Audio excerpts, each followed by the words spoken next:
Okay, ready to go.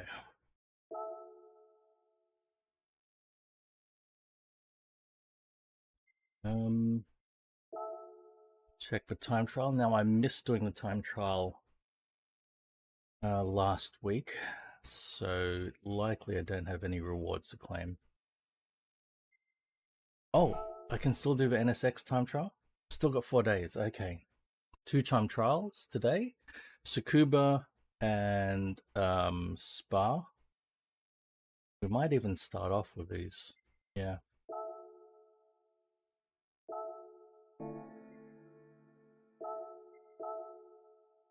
I have one friend, hey, it's Cyrus! Cyrus did a 109.64. Didn't quite get onto the qualifying, but at least he got a try. Maybe he tried doing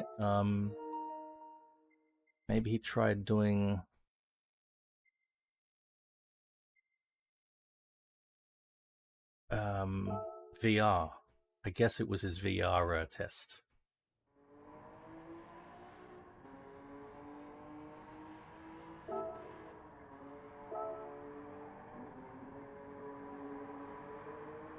Now we'll run ABS. One dot of traction control on the NSX. I believe it had both of these things. I think we're ready to go.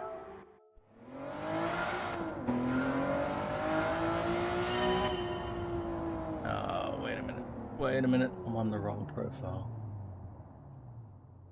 There we go.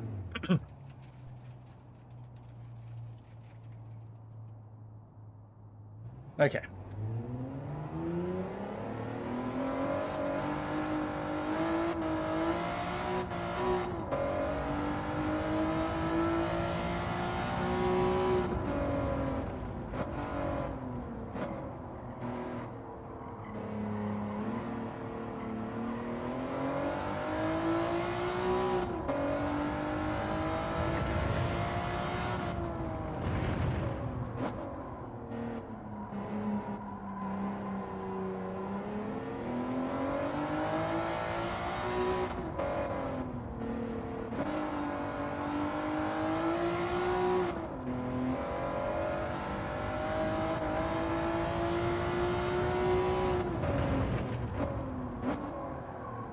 Oh man.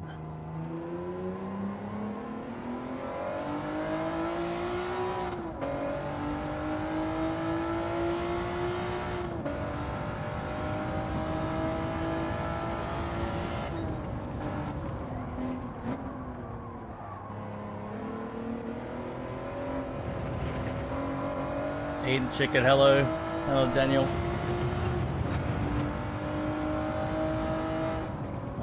Feeling much better today than yesterday, man.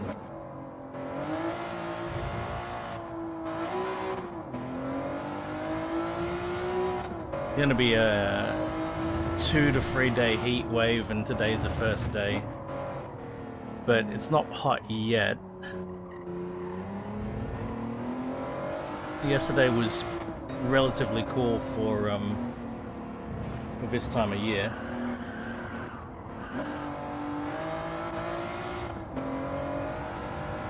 Hope you're doing well, sir.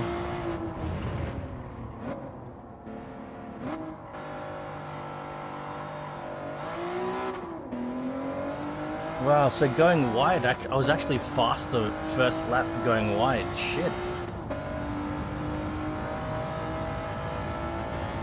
I ran really wide first lap. Oh man. I feel like these brakes are just not responding.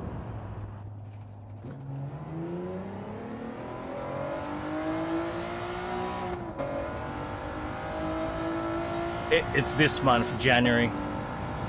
January's the hottest month. So we're just getting started.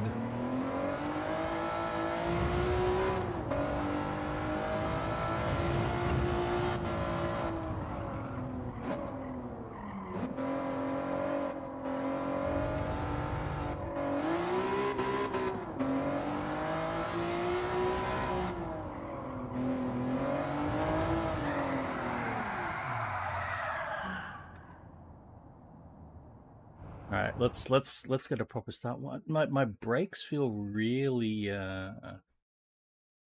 really unresponsive. Chris! Oh fuck. What I would give for some snow right now, man. Jesus. Did I qualify already? On the first lap? Was it a dirty lap or I fucking did it in the first lap. Let me have a look at that first lap. Wait a minute. No.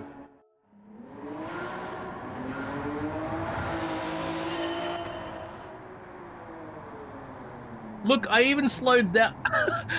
Look, I paused. I paused on my first lap because I was checking my profile. Look. What? No, that didn't count, did it? Ah, right, because I hadn't crossed the line.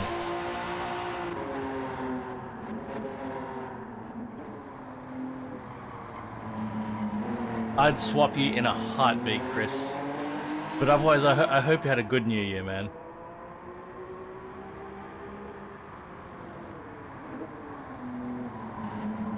Man, this NSX sounds pretty good, hey?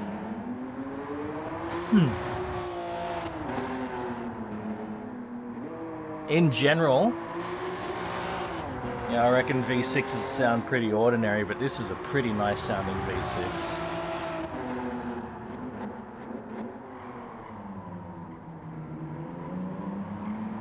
I can't believe that wide line was actually good through there. Or good enough, anyway. Oh, we're done.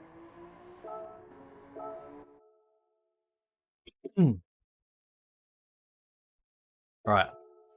That said, I'm going to turn the fan up a bit. It's a bit fucking... I can feel the heat starting to build. Okay. Alright, so this is Spa.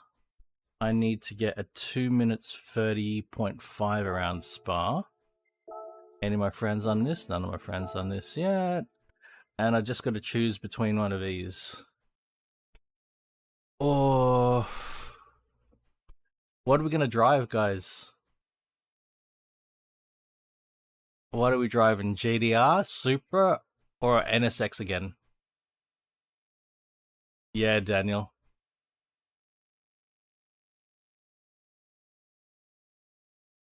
We go GDR? What we driving?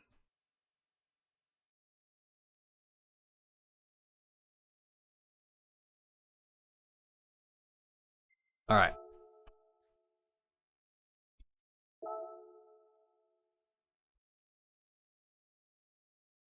It is the free SGTE. A free SG GTE, sorry, not free SGT. Free SG GTE Supra. That is the car here. Oh shit, here we go.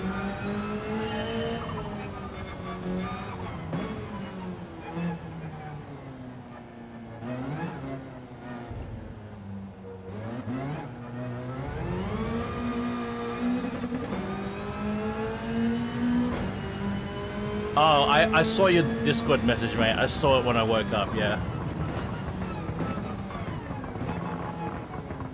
All good. Thanks for the warning.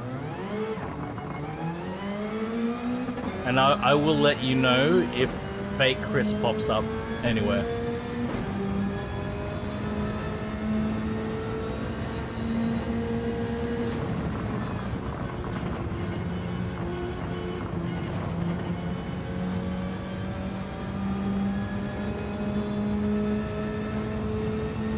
Yeah. Look, I'm a big fan of the free SG GTE.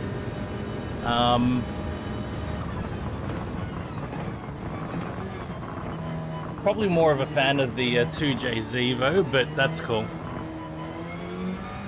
That's cool.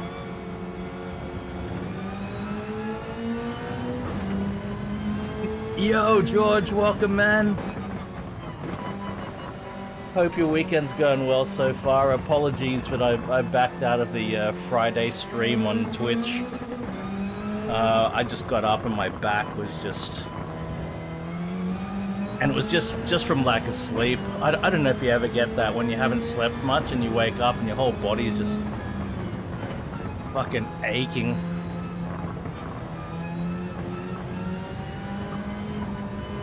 I knew it exactly what I was feeling when I got up. I was like, yeah, nah, I gotta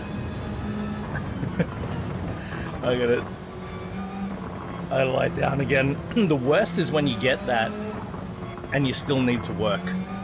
That's the worst.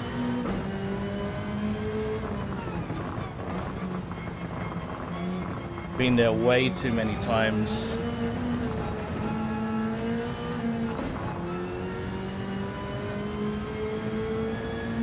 I hope the weekend's good. I'm happy to see that you were hanging out with, you got to meet, you know, many other rollers yesterday. It was good stuff, man.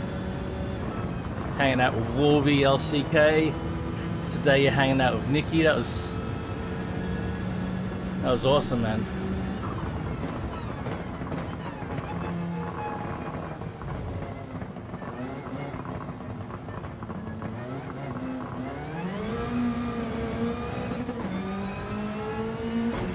Do I need to get a 234? Fuck. I'm too slow.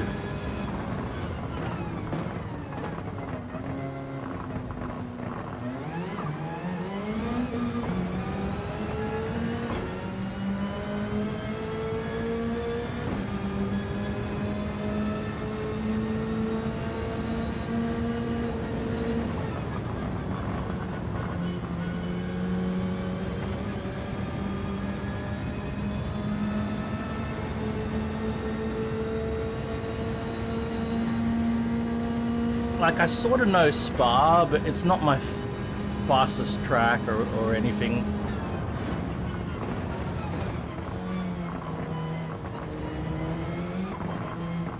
I spent enough time here that I know the track. Fucking... I've so many races here. Don't love it though. It's so downforcey. Big wide sweepers.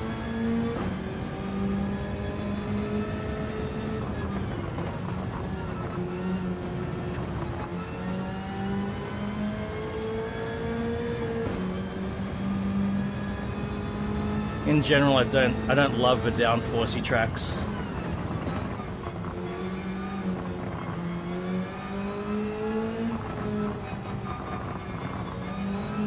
That's the technical term for it, isn't it? A downforcey track.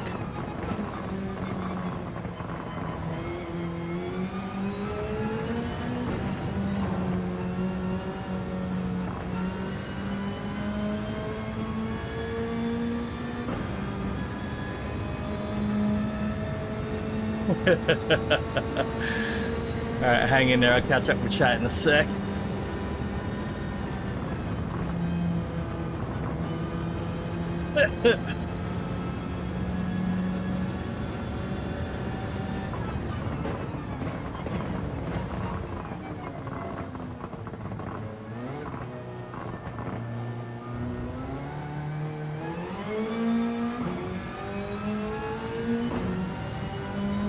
Oh, that should do it.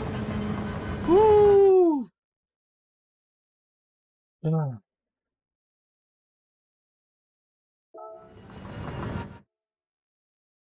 Yeah, right. That's it. George, back in the day. Oh shit. Back in the day, I remember. No. What?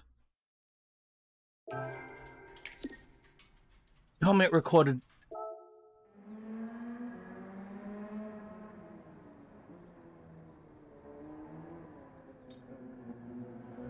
I need a 230. Ah, motherfucker.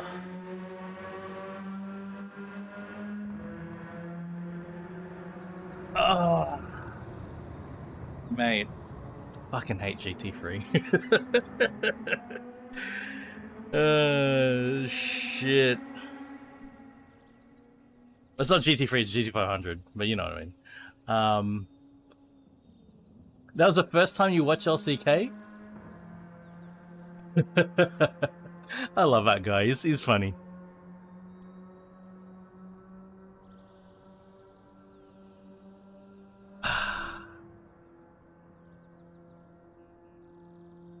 Yeah, that's it. That's it. For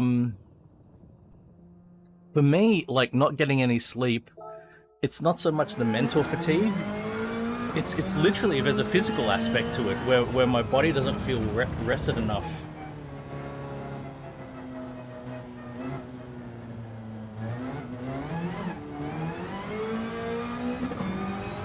Fuck, I need to get under 230. Oh man.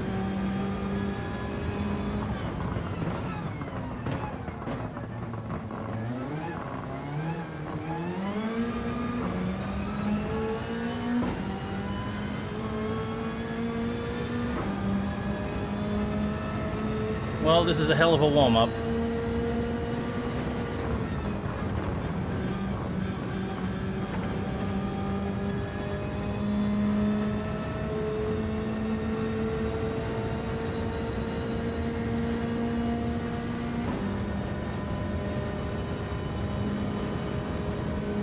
Hell of a warm-up.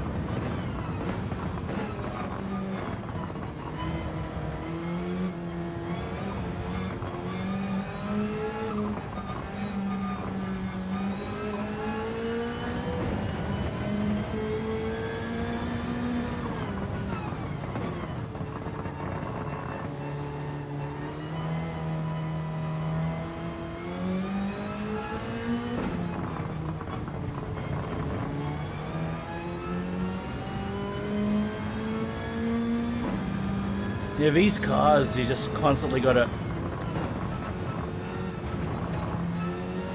lean on that downforce, and it's not natural for me. I'm always looking for mechanical grip, not aerodynamic grip.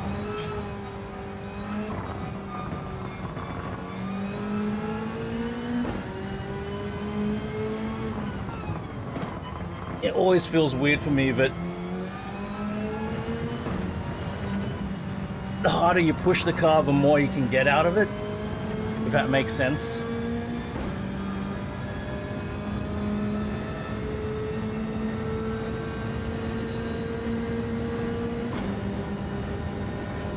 Like downforcey cars, you literally need to be going through corners at a higher speed to get the grip. If you drop below a certain speed, then oh no, come on.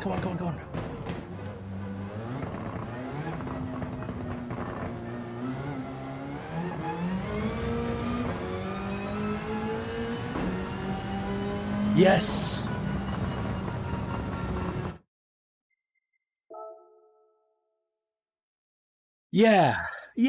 Yeah, for endurance racing, I like it. I don't like fucking time trialing on Spa. Yay! I'll watch the replay. I want to see what it looked like.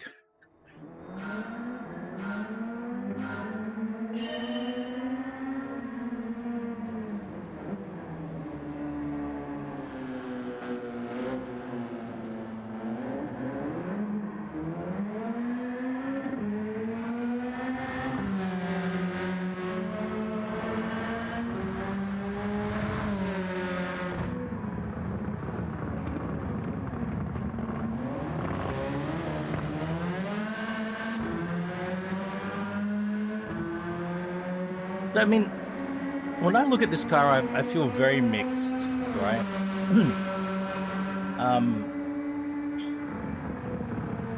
On the one hand, it's cool that they did whatever they had to do to make the car competitive and to win, right? Like, that's racing. You do what you have to do to win. That's cool. On the one hand.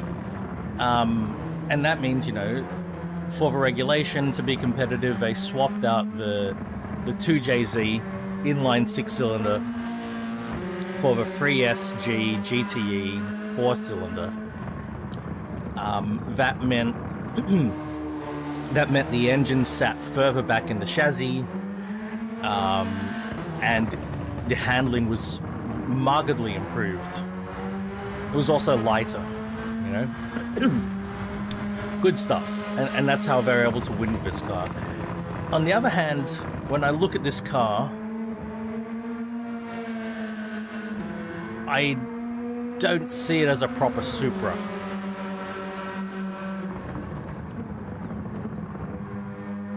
I wonder if there's anybody out there who actually did this engine swap on their road car. Like, they took... If there's anyone out there who took a regular Supra and swapped in a 3SG, maybe from like a Lexus RS200, one of the Beam's 3SGs, and then turboed it, like to basically make the same thing but as a road car. I wonder if there's anyone out there who would actually do that.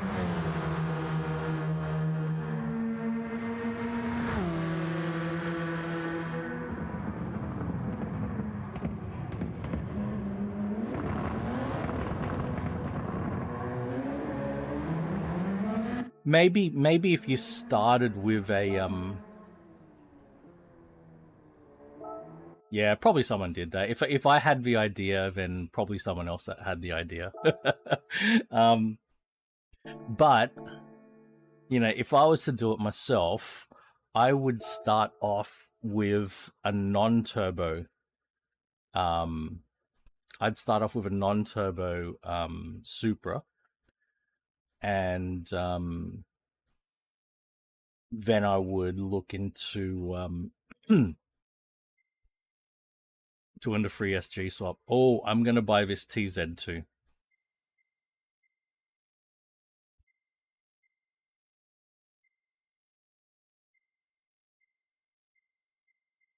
All right, I'm buying that with my 9.5 million. It's going to drop down a bit. 10 million for a street version GT1. Damn.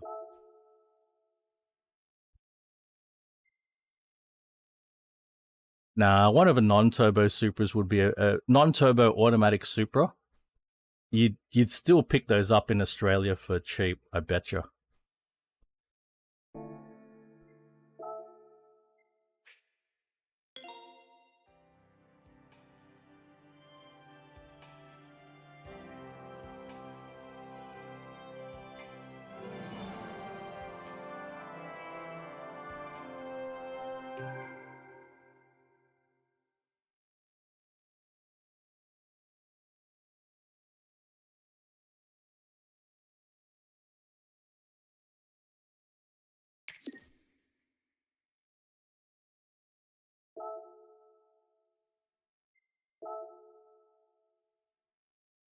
Just out of curiosity, I'm looking it up now. Let's no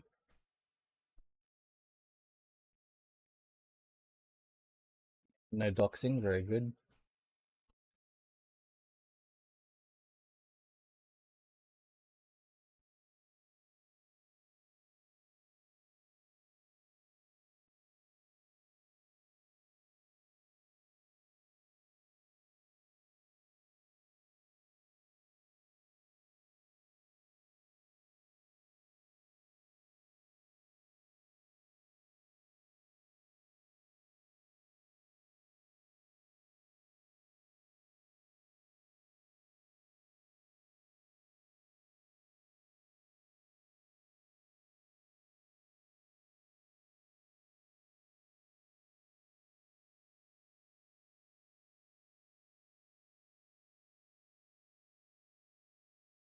Fuck. Okay, even a non-turbo goes for 33 grand. Fuck that. Oh shit, a non-turbo with 218,000 kilometers, 33 grand. Fucking hell. Because they've got the potential, don't they? And is it an auto? That's a manual. Even the auto.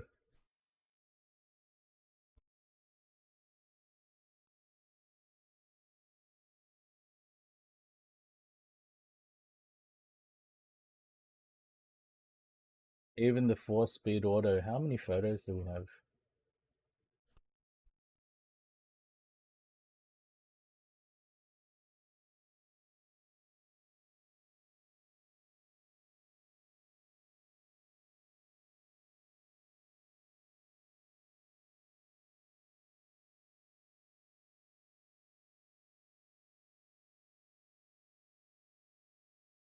A 4-speed auto that doesn't even have interior shots, and he's trying to sell it for. Oh, hang on, here we go. Reem, hello, man. Show us that T-bar auto. Fucking hell. That's the world we live in. I was expecting that to be like 15, 20 grand. Lateral trim. Okay, that's Oh, good. oh, went to YouTube.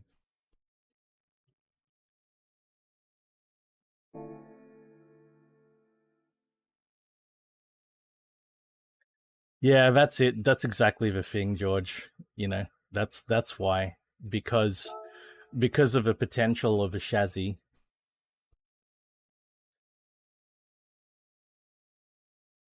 So when you say aren't they getting exported more, what are you talking about there, Daniel? Are you talking about exported from hey, car lover, exported from Australia? Is that what you mean? Ooh, there's a fucking Countach for two. There's a low K Countach here. 25th anniversary in red. Do I? Oh, I'm gonna have to check. And a Mark 1 Mustang. I mean, that happens, but at the same time, they're also coming in from Japan to Australia. So, I mean, that happens as well. You know what I mean? Like people are still hunting them in Japan and bringing them to Australia. Let's look at that Countach.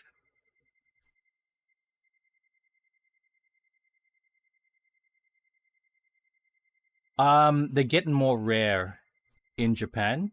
But yeah, there's still a lot, you know. There's still quite a lot. I've only got one 25th anniversary, and it's grey, and it's a higher kilometer one. We are buying that Countach. Oh man, 800 grand. Fuck, here we go.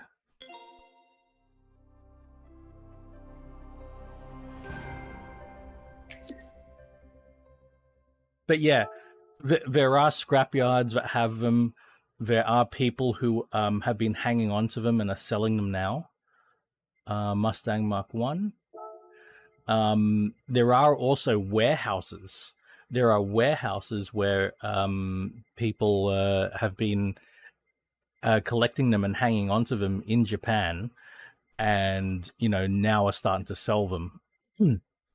So you know, grab a blue. Guys, I'm test driving the Mustang today. Today I'm test driving the Mustang. My car isn't at the dealership yet, but they've got a demonstration car that's almost identical. Almost identical. You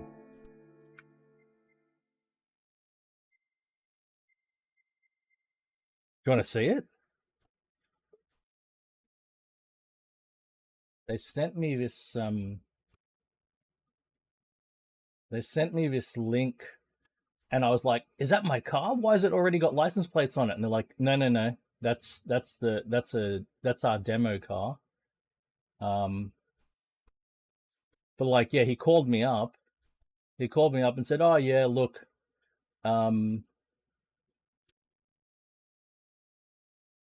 he said, yeah, your car's in the country. Your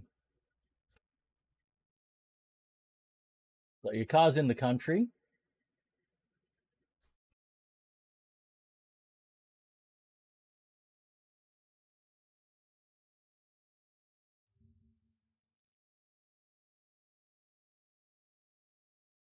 Ah, fuck. Can I do this without doxing myself?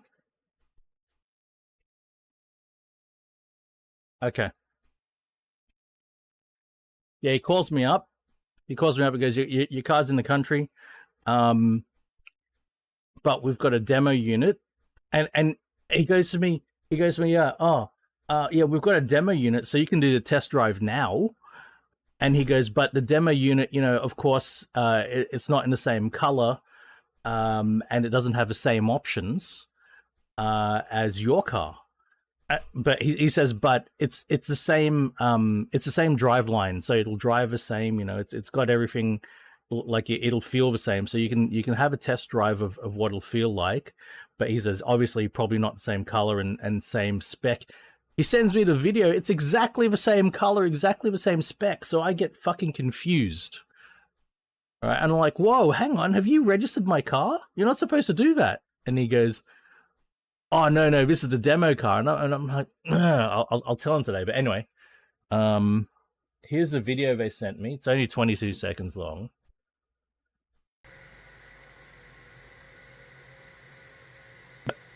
My car looks like that. It's grabber blue with the stripes and the spoiler. So that's why I got fucking confused. It's exactly the spec. It's exactly the spec.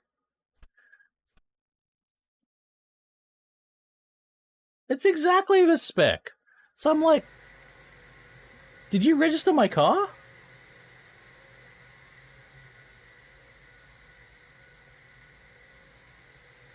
So that's what I'm test driving today.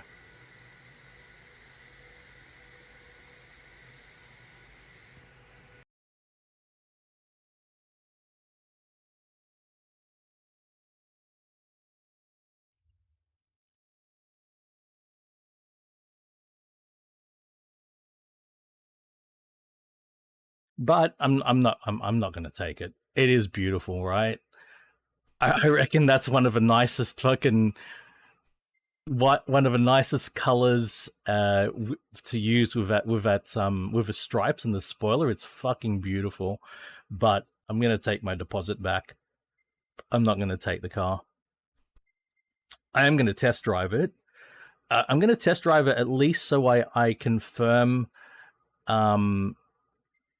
that I can live with the touchscreens, because I don't know if I can.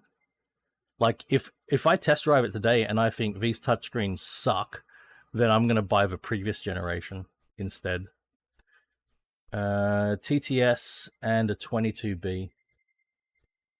Chris, good to see you, mate. Have a good weekend, sir. TTS, Audi TTS, and Subaru 22B. So yeah, because today is a test drive day, I actually need to finish at 9 a.m. my time, which is like fucking 3 hours away. So I don't have a lot of time today.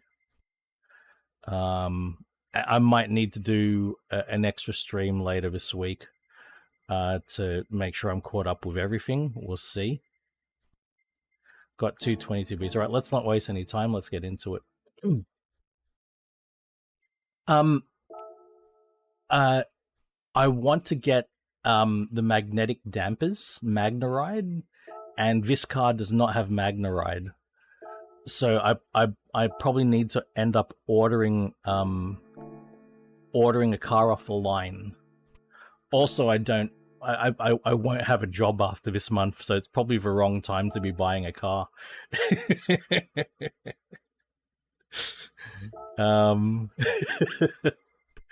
Not that it's going to make huge amounts of difference, really, but I'd like to make sure I've got an income coming in when I buy a new car. It doesn't feel right to do it. I mean, it's not that we can't buy the car. It's just that I don't feel good about buying a car when I don't have a job.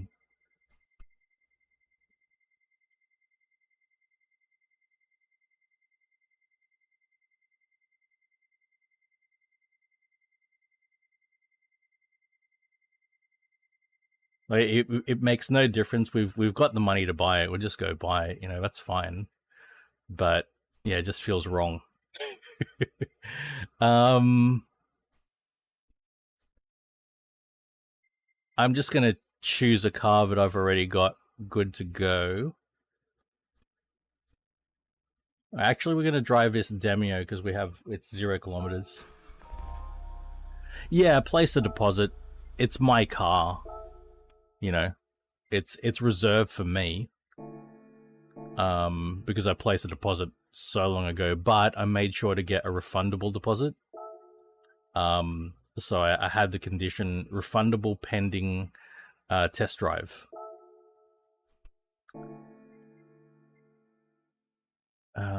Suspension, yep.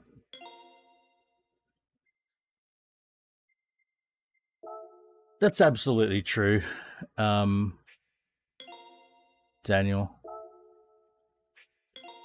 I did work my ass off.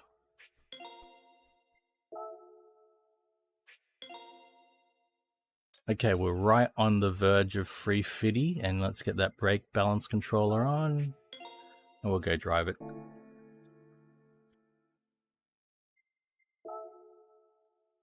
So, like basically what happened, George, is I made the inquiry and I wanted to test drive a car. And he's like, the guy's like, oh, look, we don't have any cars to test drive at the moment. And he says, but I do have cars coming in. And initially they were supposed to arrive 30th of November. And he said, to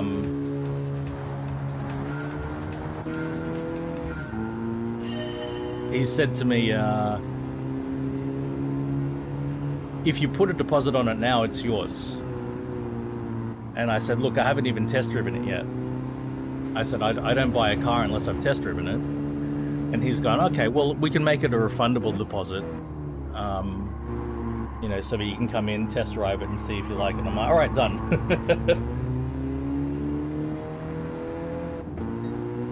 But the more reviews I've read and seen, you know, they've all pretty much said, you know, yeah, you want the magnetic dampening.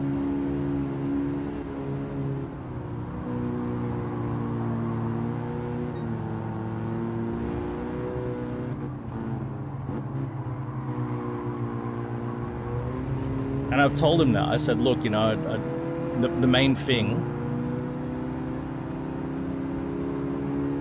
It's this Demio's going pretty good. Look at it. Look at it. And you know what? I'll say this about the Demio. Tachometer right in the middle. Tachometer right in the middle. Heads up display.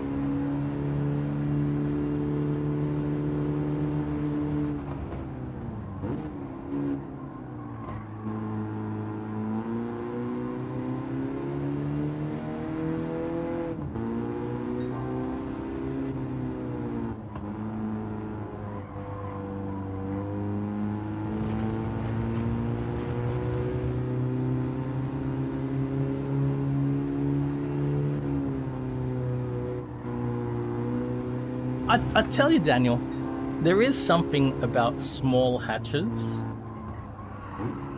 that make them a hoot to drive.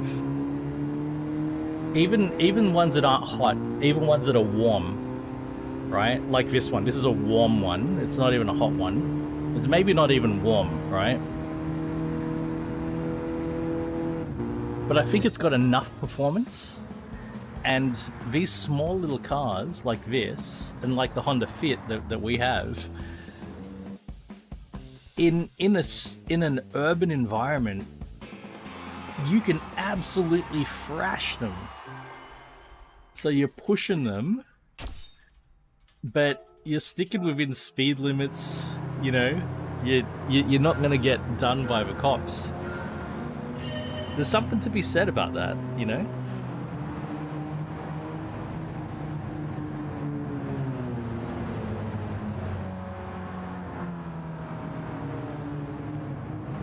They handle potholes nicely. They get up to speed nicely. They're agile through roundabouts.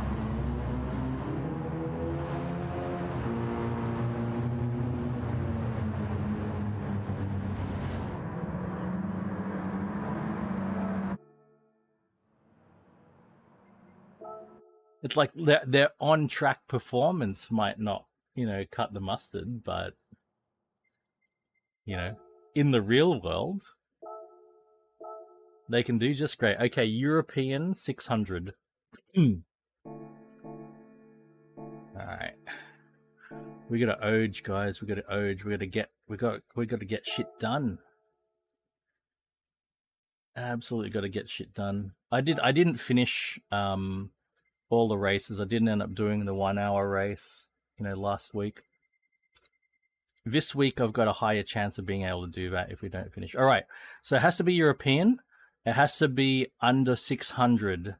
Does anyone have any requests from this list here? The things that appeal to me are the F-Type R is very, like, it's singing to me. It's saying, drive me, drive me, drive me. The Diablo. Yeah. The Jag. That one's Japanese, unfortunately, Pat.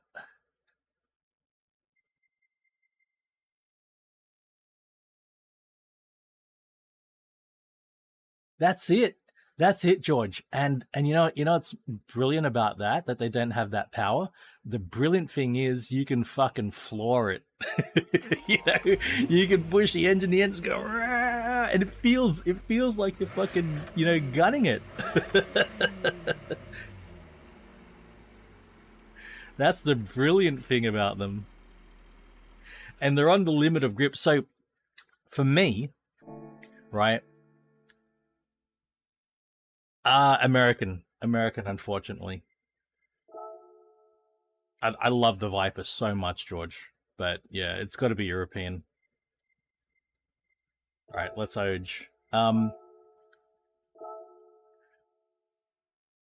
Sardinia road track. Where cars are interesting to drive is when they're on the limit, you know, or close to the limit. That's where a car is actually interesting to drive. When you're so far under the limit,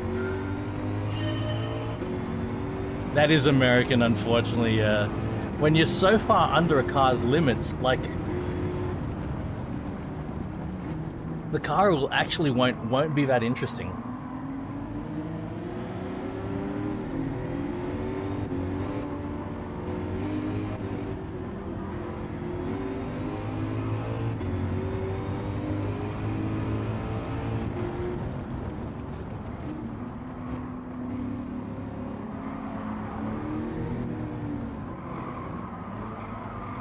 The V8 isn't that loud, but at least it's a V8.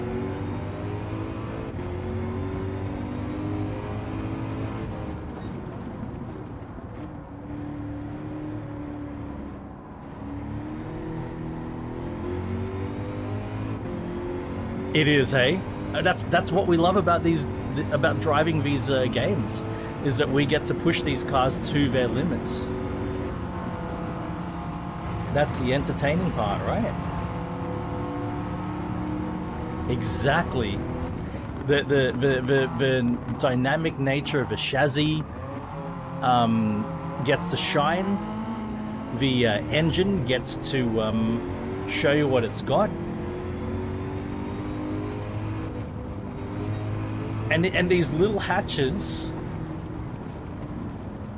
they get up to their limits so quick.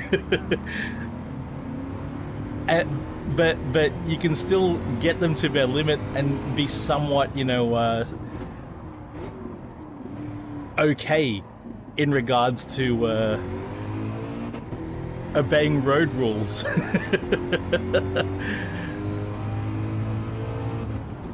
So that's something I've really started to appreciate about little hatches ever since I started driving the Mrs.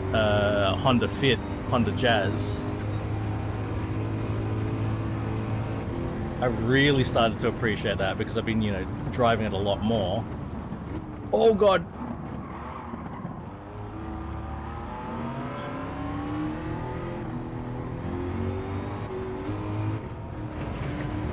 I get up to a roundabout and I smile, you know, because it's pretty good for those circumstances.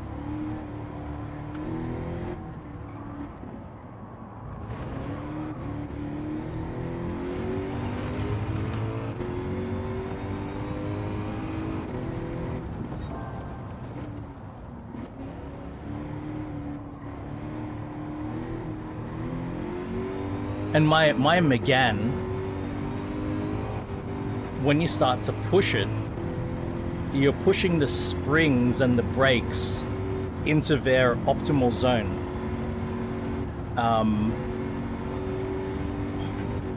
And it starts doing things that, you know, really eye-opening.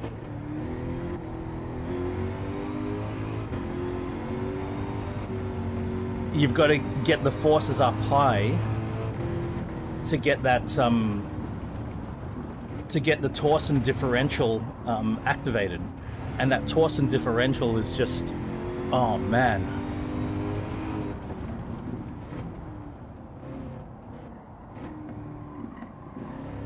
Oh man, when you feel what it does. Woo.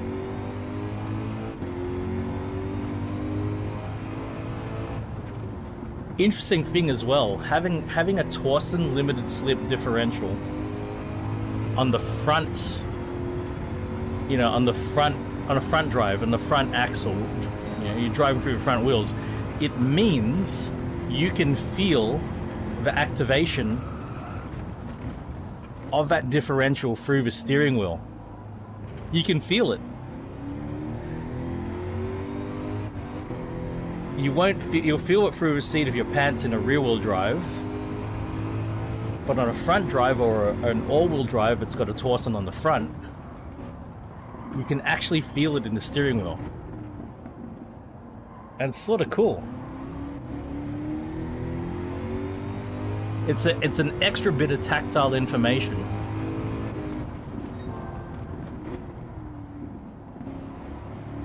It reassures you, I'm putting the power down correctly. I'm putting the power down correctly. Give it more power. Give it more power. I got this. I got your back.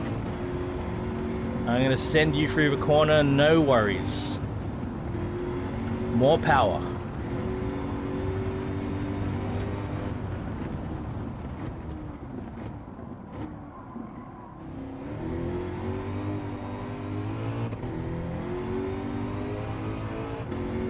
And then the springs, which are when you're just driving at normal speeds, yeah, well, commuting speeds, that is, not normal speeds, but commuting speeds. If you're not pushing it through the corners, the springs feel like they're way too stiff. And it's true, they're way too stiff for commuting forces. But when you're going faster, you're putting more force on the springs.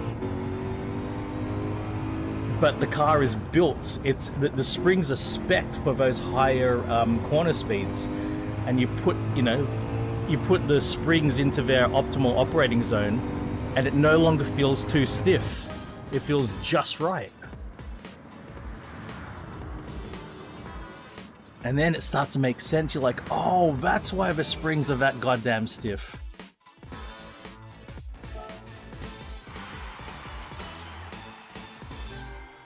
Clean race, Eshays, driving marathon. We're going to watch it just a little bit so we hear the V8. And then we got to push on.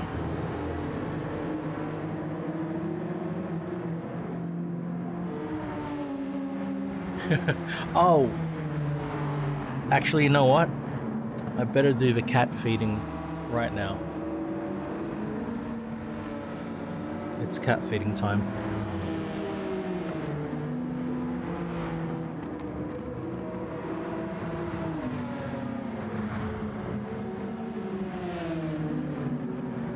Reem, you have a good rest, man. Sorry you're not feeling well, buddy. Have a good weekend, so have a good rest. I'll be right back. I just need to feed the outdoor cat and give a little treat to the indoor cat. Give you just a couple of minutes. I'll leave you with the V8 Jaguar. Damn straight, George. Damn straight. Alright, I'll be right back. You got it, Reem. You got it, man.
I mean, I would expect it to be, actually. Like, the Jaguar V8 being overshadowed by, you know, a 2000, like, 2010's Jaguar V8 versus a 88 V12. I would expect the 88 V12, you know, to not have as many noise regulations to comply to and end up being like that much louder. I would expect that to be the case.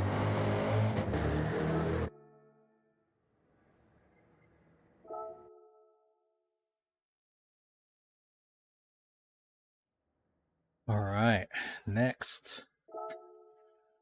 American Clubman 700. We might have a chance to get a Viper in now.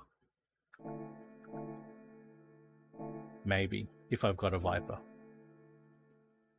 Or I can tune up a Viper. Let's see.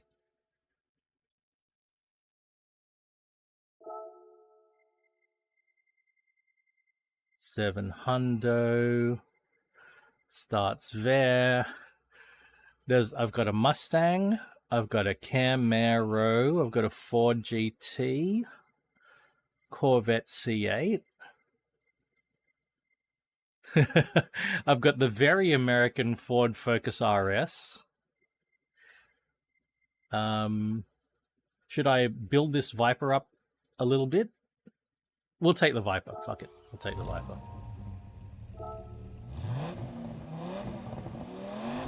Yes.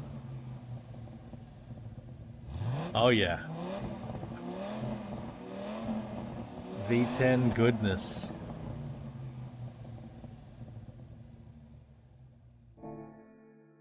All right, let's build up this Viper a bit.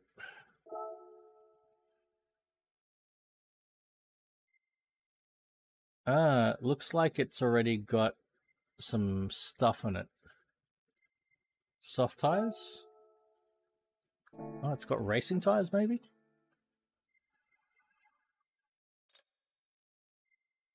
Hell yeah. The V10 sound. Yeah, man. This is already built up a little bit, eh?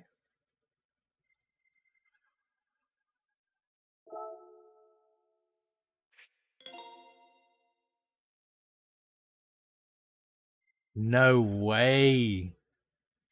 No way would I take one over a Viper.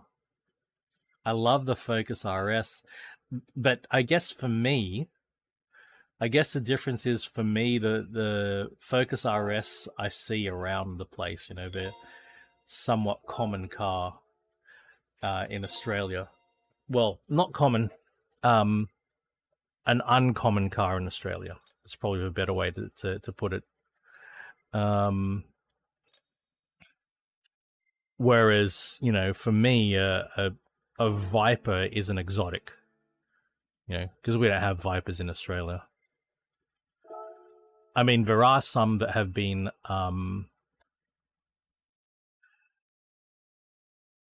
yeah, it isn't a Viper. It's not a V10. But it's a fantastic car. I'd love a Focus RS, but at the same time, it's not an 8.3 liter V10.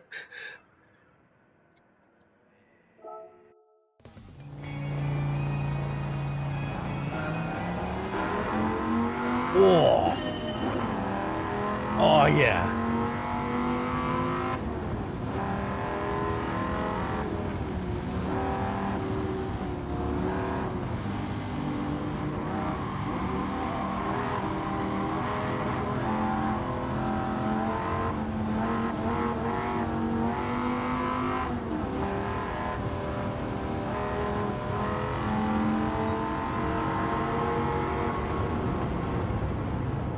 There was a time I was considering swapping them again for a Focus RS, but here's the thing. Even though the Focus RS is all-wheel drive and it's got a really, really amazing all-wheel drive system, when I thought about swapping them again for a Focus, I thought, you know what? It's sort of more of the same. I currently own a fast H pattern hot hatch or super hatch, and if I get the Focus RS, that I'm basically buying into the same sort of paradigm, even though it's all-wheel drive. I was like, you know what, my next car needs to be, you know, more substantially different than that.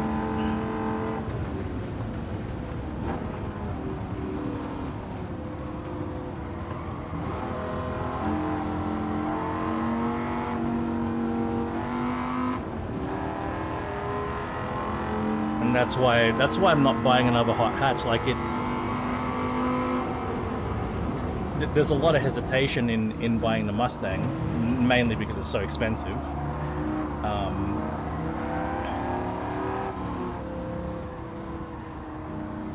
I mean, I could go out and buy a GR Corolla or a Hyundai i30N. I wouldn't even bat an eyelid about buying it. If I really need to replace my car, I wouldn't bat an eyelid about buying one and just having it. In fact, maybe I should do that.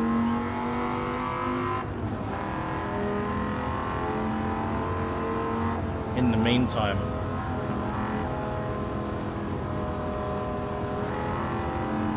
I should discuss this with the missus.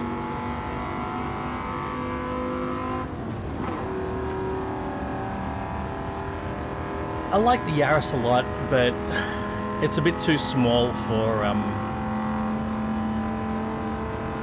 bit too small. I mean, mind you, not that the Mustang is big, but the Mustang definitely could fit. The Mustang could fit with the seats folded down. The Mustang could fit snowboards in the back with the seats folded down. The GR Yaris can't, unfortunately. I'd need to step up to the Corolla.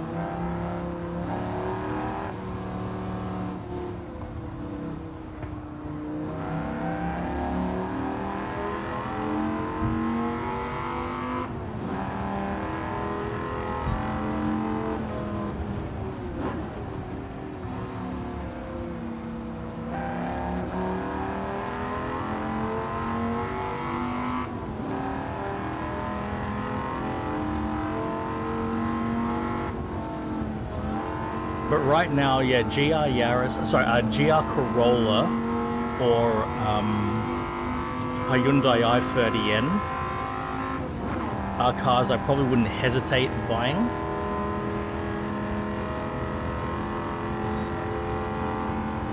But in both cases, I feel in many ways are sort of more of the same. I sort of have what they offer at the moment already. I have the core experience that they offer, if that makes sense. I think in both cases, you know, there'd be arguments to be had that they are upgrades from what I have because they're, you know, more than 10 years newer than my current car.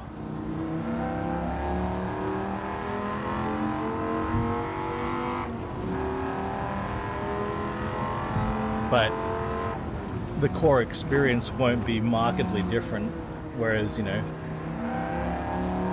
tooling around in a grumbling V8 would be very different to the experience I have now.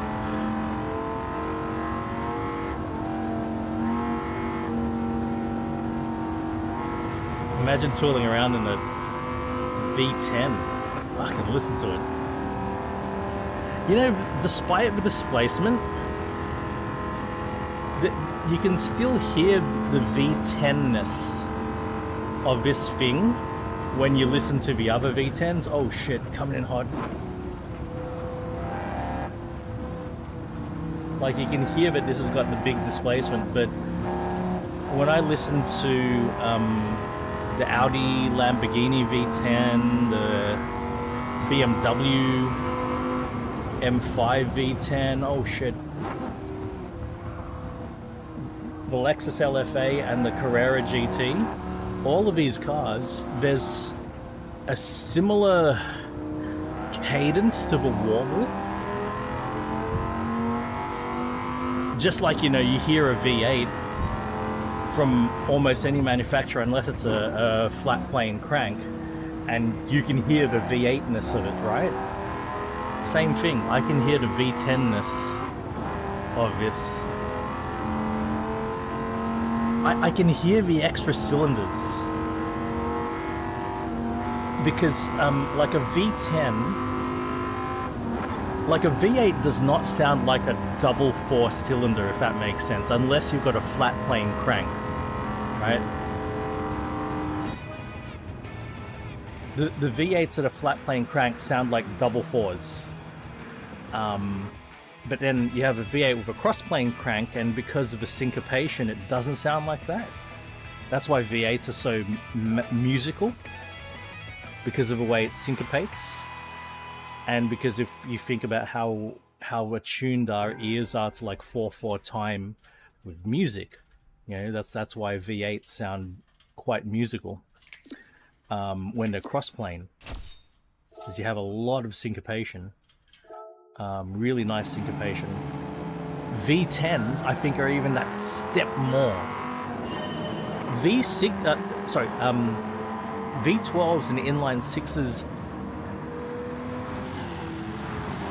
they're smoother, but they lose something from the 8s and the 10s. I still love V12s, don't get me wrong, but a V12 is closer to the sound of an inline 4 in many ways because of the syncopation.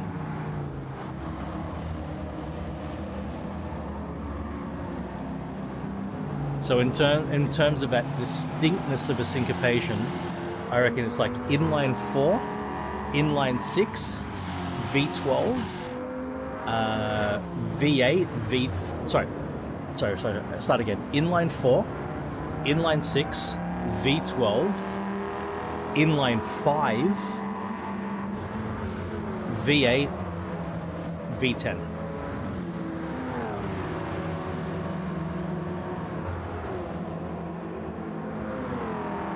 Damn straight, George.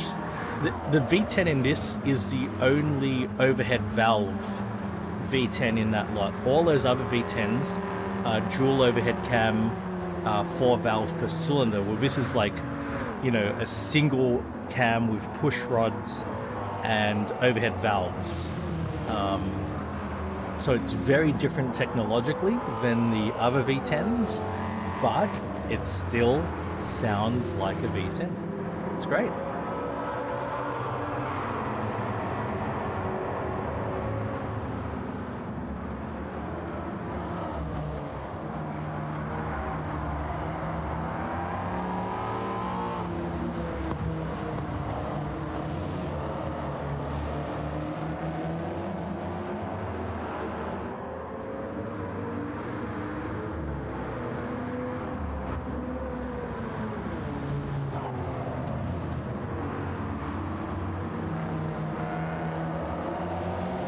All right, we got to crack on.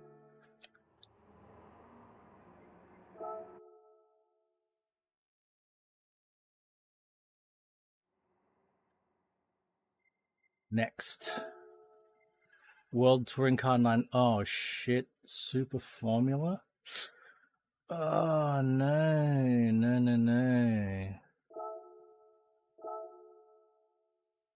Nürburgring GP, and it's an endurance. 900 or less. Fuck. Ah, fuck. A bit concerned about this one. Very concerned about the Super Formula. I don't know if I'm going to do it. We might need to move on. All right. Anything's up for grabs. We can go over 919 hybrid. Anything from 800 up. What should we drive?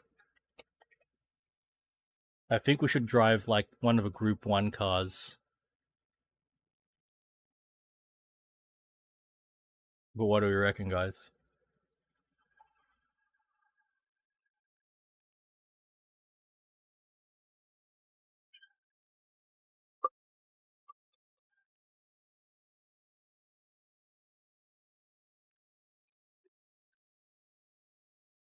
Any requests to drive one of these cars? I could drive the 919 hybrid. Looks like I've never driven it. Doesn't have a lot of power. Fucking 500 horsepower. What's going on with that thing? We can try it. I think it's going to be a bit outclassed. We can try it. But I think it's going to get whomped by the other cars. But we can see how it goes.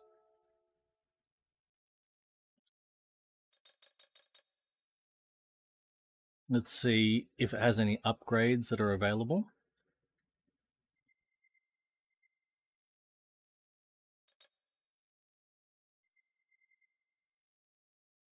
Looks like it's fully upgraded. I'll get the hard tires. We might need to put the hard tires on it. Exactly. I think there's a good chance it's going to get whomped, but we'll give it a try. It's upgraded. It is upgraded, so maybe it will be competitive. All right, it's fully upgraded. All right. Wait, double check. We'll see how it goes. We'll see if it can Oh no, we can put a high RPM turbocharger. There we go.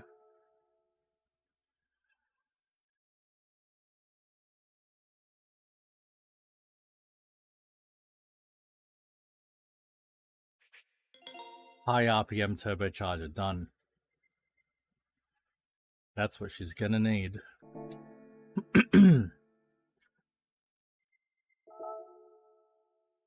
I'm really worried about that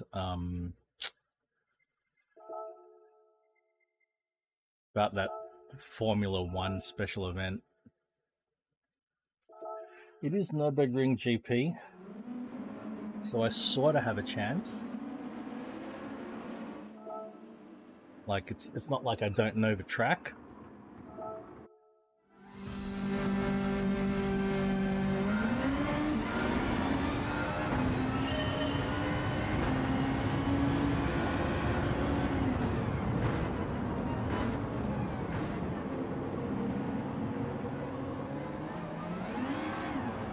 Wait a minute, there's a couple of things I need to do.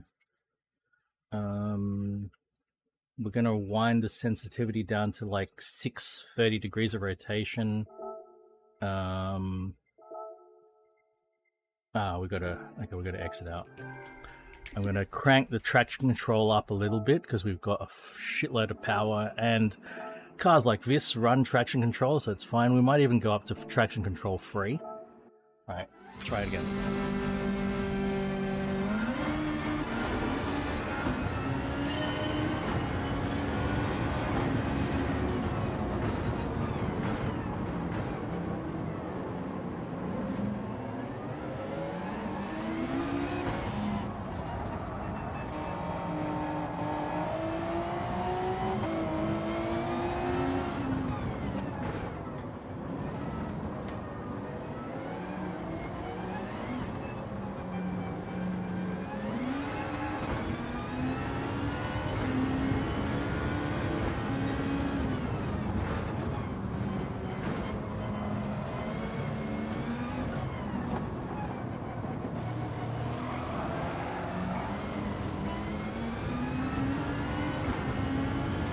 Oh, fuck.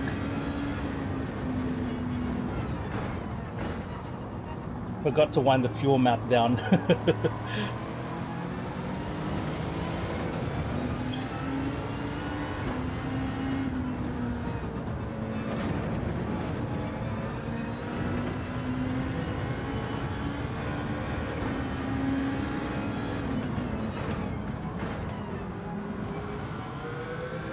I really want that car, the CLK LM.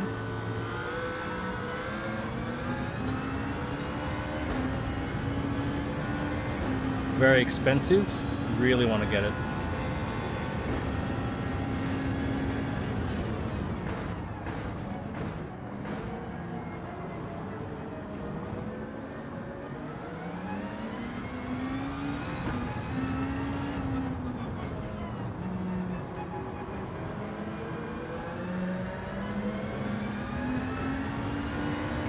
Well, It does look like we need a fuel stop.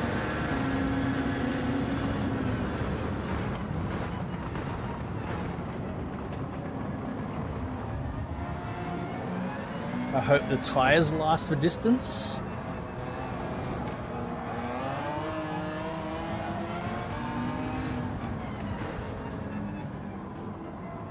I think with our upgraded turbo, we've got enough power to compete. At least so far, we're picking our way through the field. But we're going to need to catch up to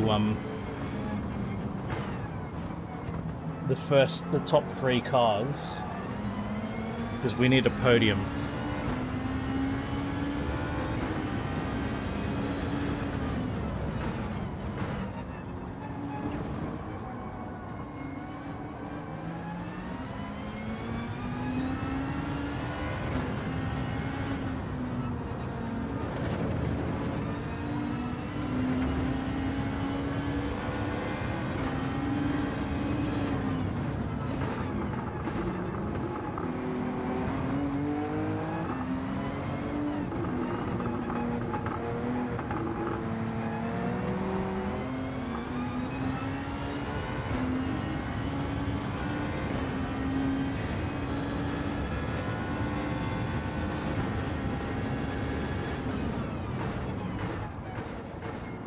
Amazing brakes.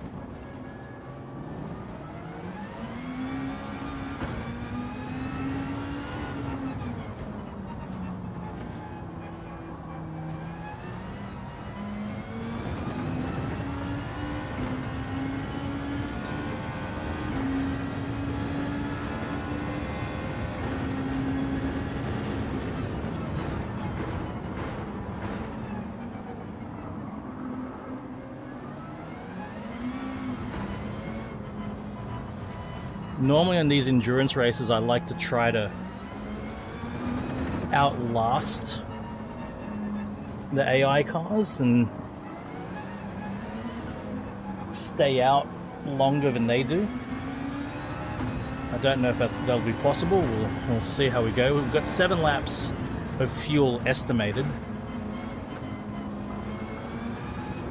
And there's 7 laps to go, so maybe. It'll be close. If I can get out in front and drive conservatively, there's a chance.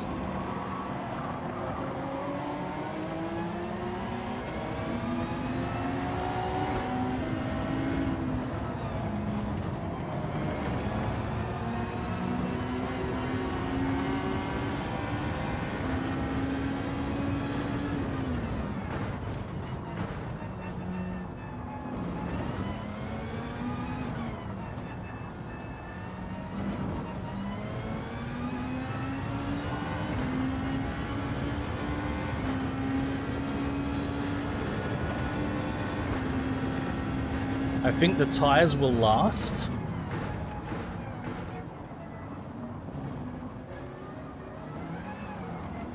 Ooh. So I say that and immediately get some sideways from lack of grip of the tires. But I think the tires will last. Maybe.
lead pack is in sight.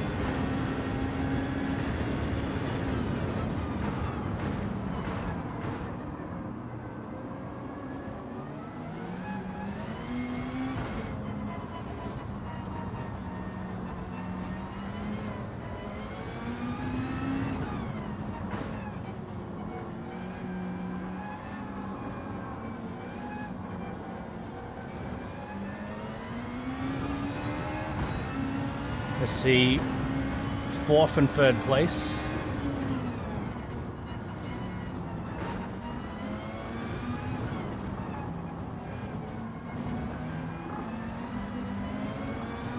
I see 2nd and 1st place.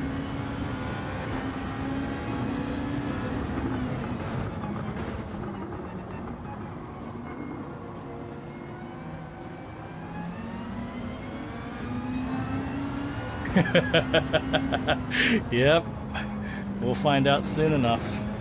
If I don't have to go in for fuel, if I can stay out, if I can make it last, I will. Like, if they go in for fuel, then I'm set, you know, because I can just short shift. I'm short shifting already.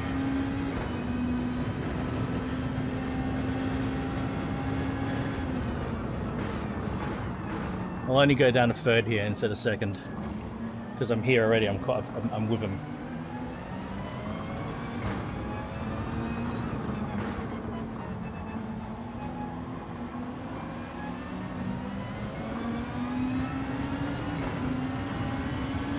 I'm short shifting. I'm still going to overtake.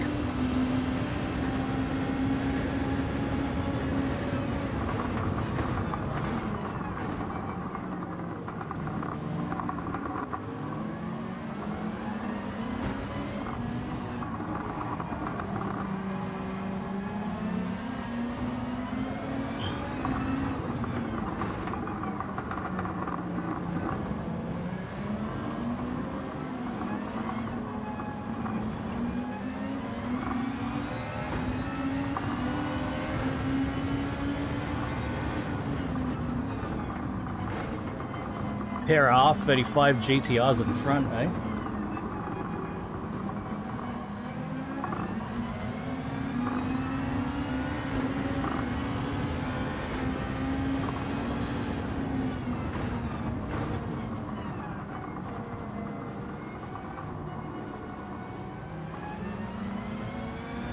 Oh, it's amazing. With that high RPM turbo,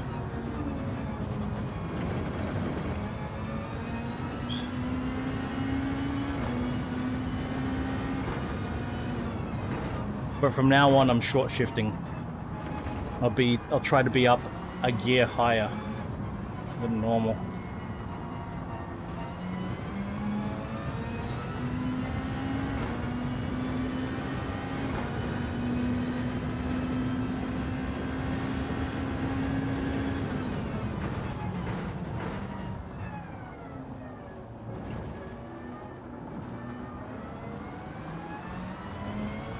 It's got so much grip, man. It's but it's not so grippy that it's understeery. It's got excellent turn in, so you can push hard on brakes around the corner, and it holds, you know.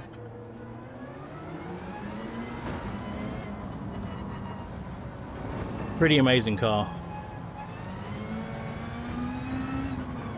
And it looks like the GT3 cars are leading the pack, unlike the hypercars that we initially thought. The LMPs and hypercars are not having as good a time for some reason.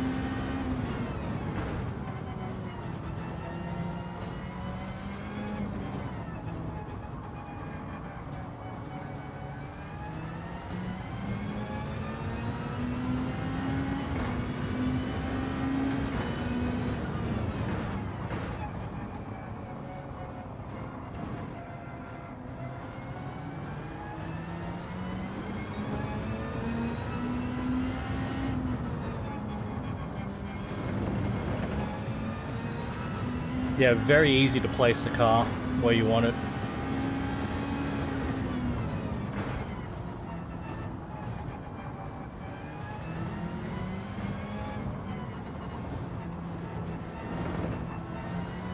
Oh, we're gonna lap?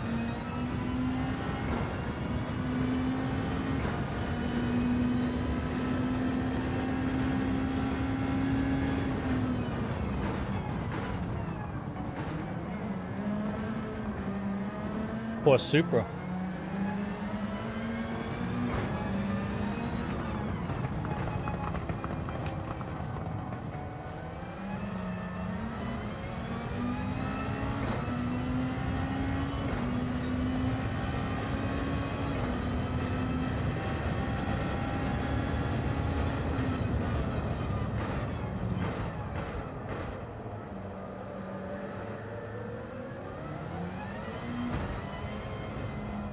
Three more laps.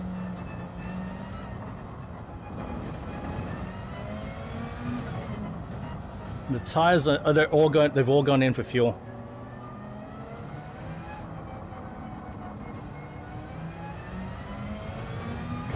The tires are not amazing, but I think I can get another 3 laps out of them.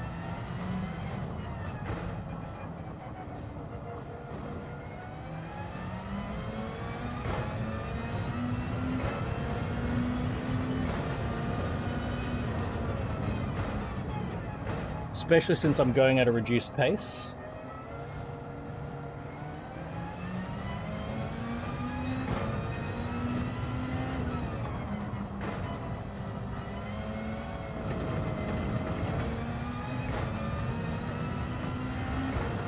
I reckon I can hold out as long as I don't make any mistakes.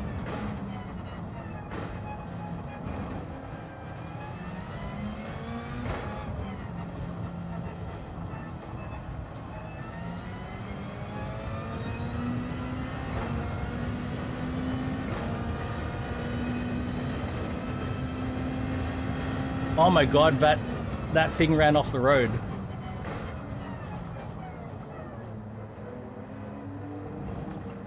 Oh my god, they're all running off the road.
Tires are a bit rough.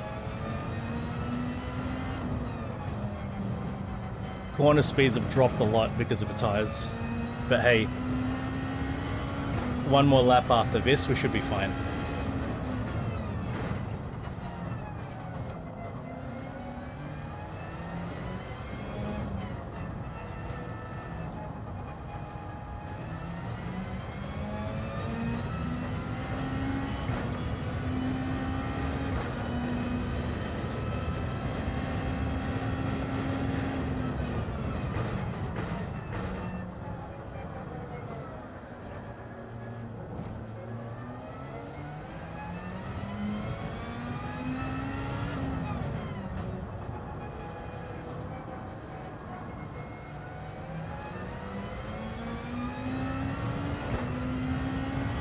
Oh, we've even got DRS on this. I just noticed we've got DRS on this thing. I haven't been using it.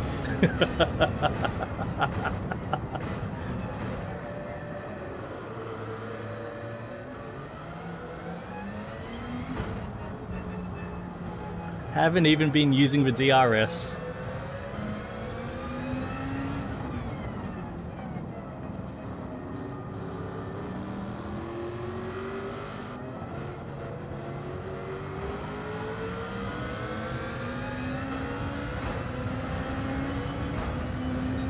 Yeah, it could be even faster, you know, on the straights. Like, man,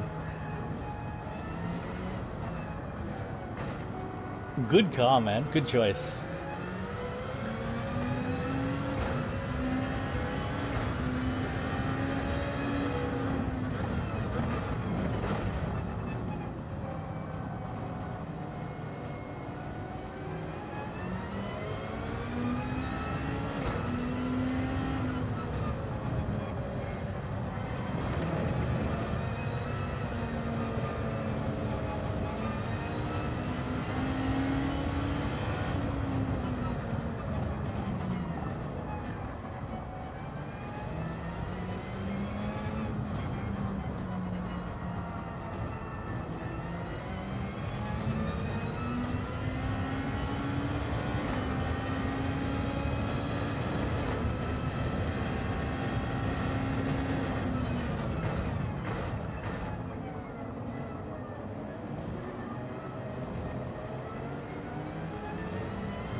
We're all going into the pit. Oh, mate. DRS lights on. I see it. Yeah, buddy. Good stuff.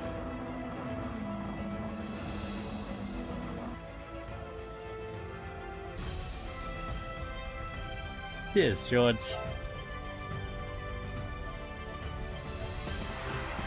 And the clean race bonus.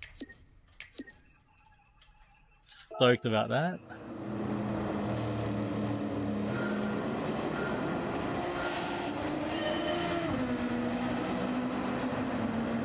It's a 2-liter 4-cylinder, unfortunately, but I mean, it has the performance.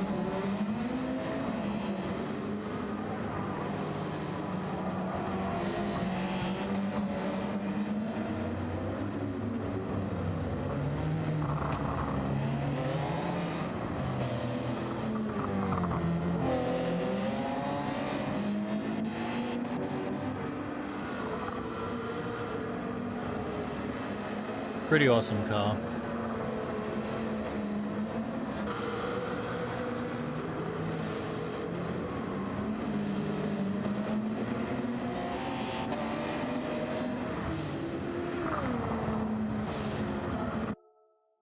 Not an inspiring sound.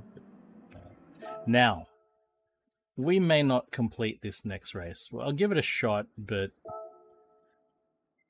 I might not bother doing this, like completing it. We'll see.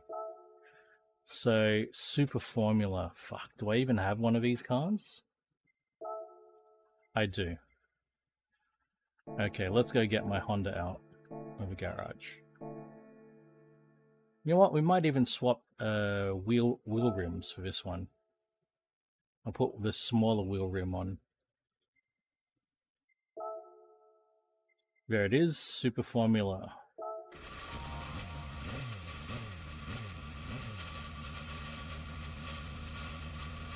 It's a 2-liter.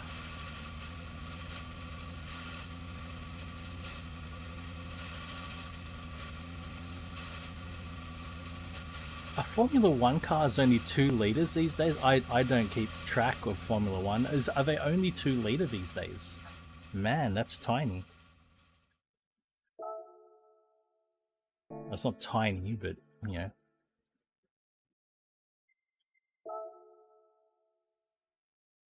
That's how out of touch I am with Formula 1.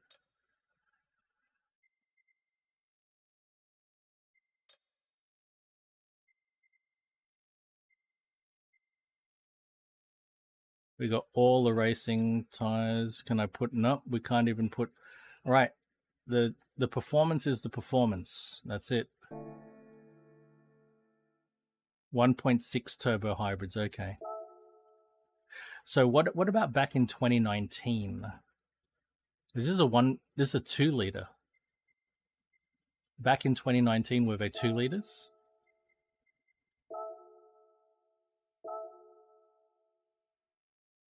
"15 laps. Fucking hell.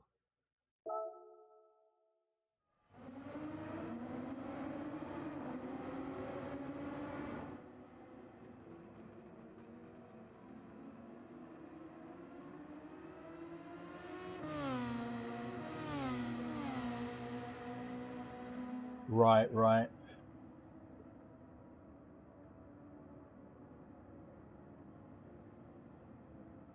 I think the last time I checked, there were 2.4 liters.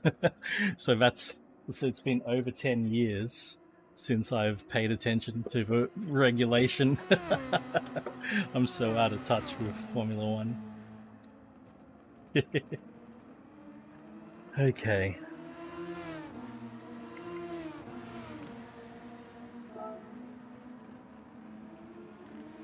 All right. What we'll do? Where's my button? There it is.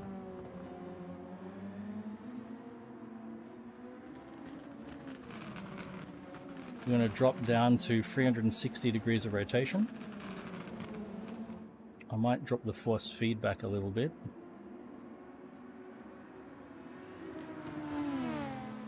And we'll give it a shot.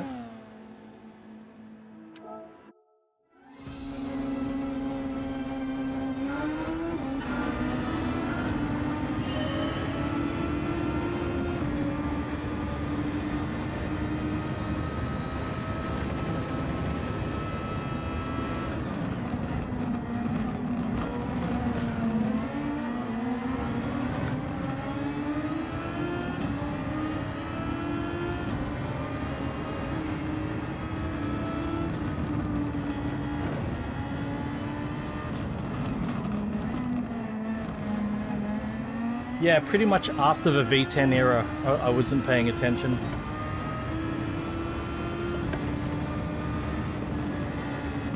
When they switched to the V8s, I already stopped paying attention. I'm really bad with these cars.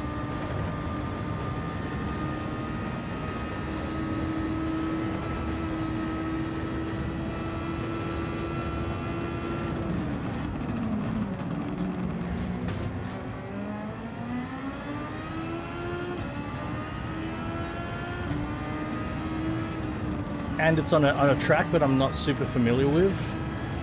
Even worse.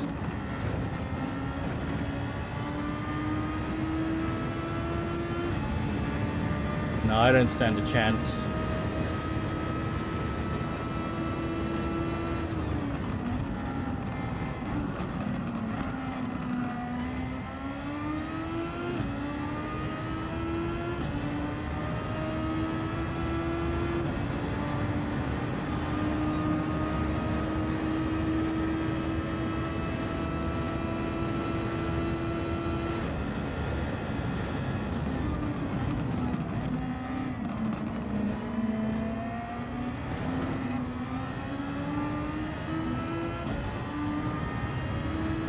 Hey, Raven.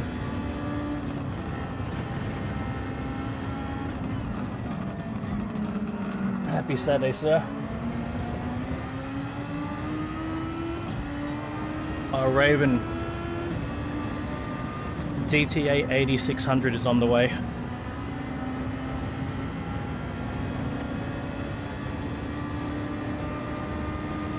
They started to disappear online. Out of stock, price rising, so I decided to jump on it while I still could for a reasonable price.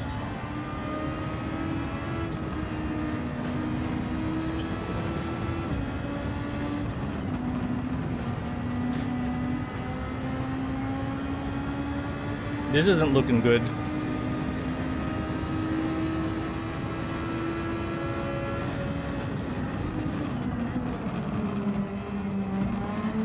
Wow, I overtook someone. I've never seen them go out of stock. Like, I've been watching, I've been watching it for a long time. places that went out of stock over a year ago are still out of stock, and yeah, nowhere has got them back into stock.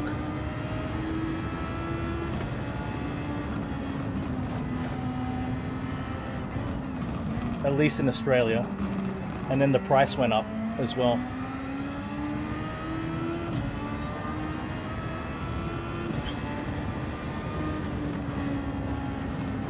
The price went up around the board after it went out of stock everywhere.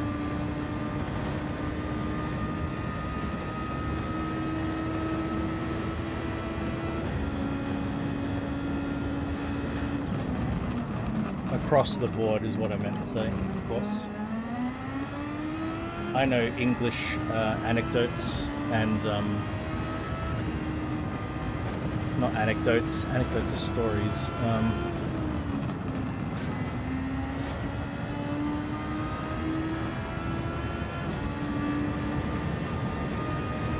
This is really not looking good.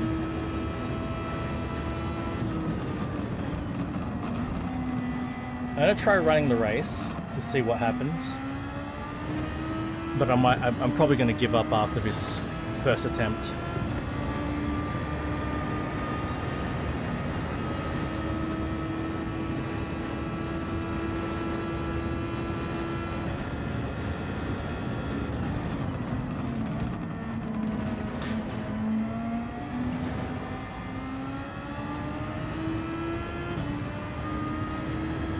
See?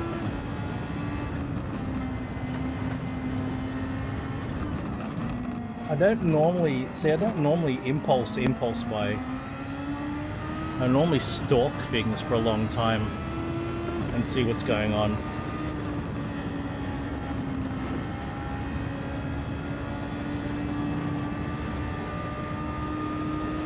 And a couple of times, you know, I've been stalking and the product just disappears completely and it's gone. You can't get it again. Unless you get secondhand, of course.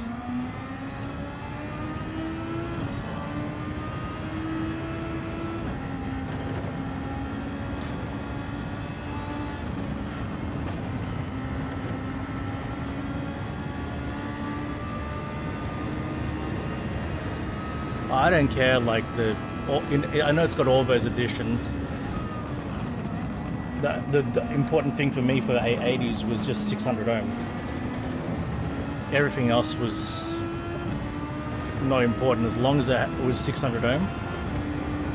Yeah, I couldn't get not in Australia. I was looking at all the 600 ohm options in Australia.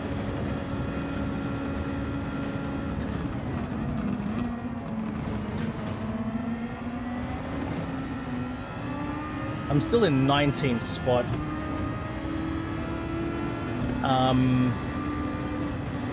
Including shipping, under 330 US, Australian, including shipping.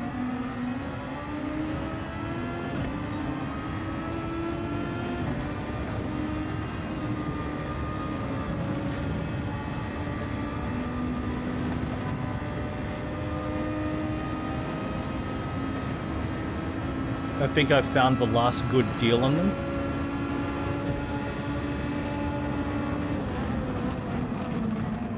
Most places were trying to do 350 without before shipping was calculated.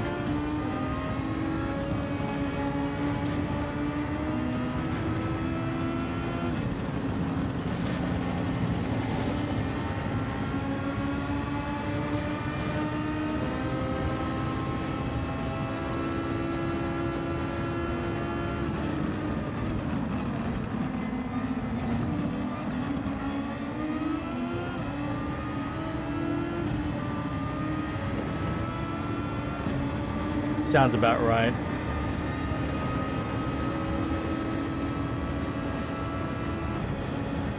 Does it just be, you know, whatever stock was in Australia, basically?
I've just switched to a more aggressive fuel mapping because it looks like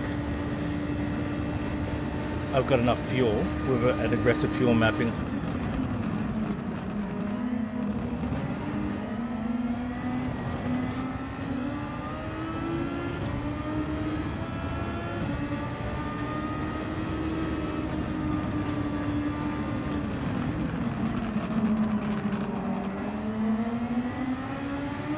RJ!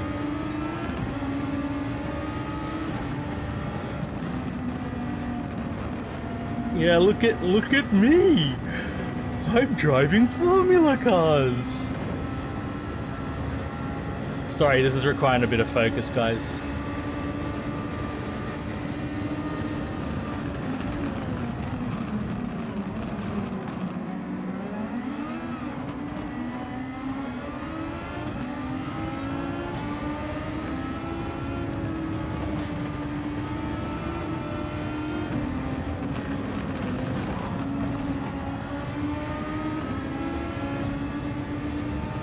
I wish I knew which of my sticks gave me traction control. There it is.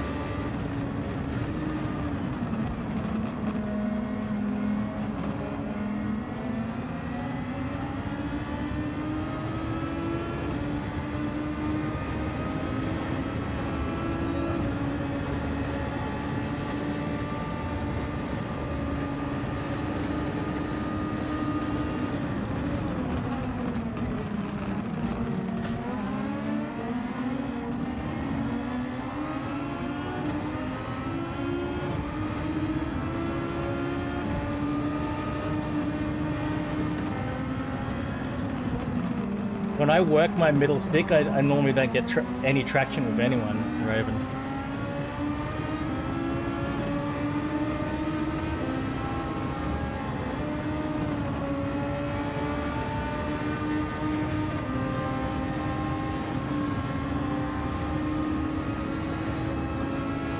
Oh, Raven, RJ, I'm test driving the Mustang today.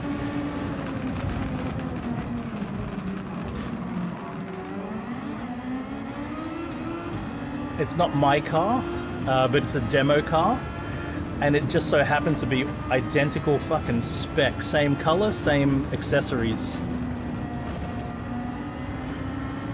Even though the dealer said, oh, the demo car is different to your car, you know, he sends me a video of it, and I'm like, is that the demo car or is that my car? Because it's exactly the same fucking spec. But apparently it's a demo car. But he confused the fuck out of me because at first he said it's not going to match the color or your accessories, but it fucking 100% matched my color accessories. So I got so fucking confused.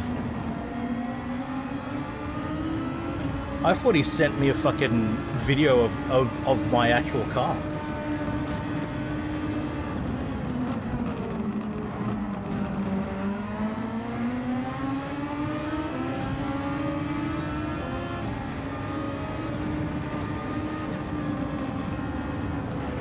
So I'm going to test drive it today, probably take my deposit back. Then when I get a job, place an order for a Magna Ride equipped Mustang.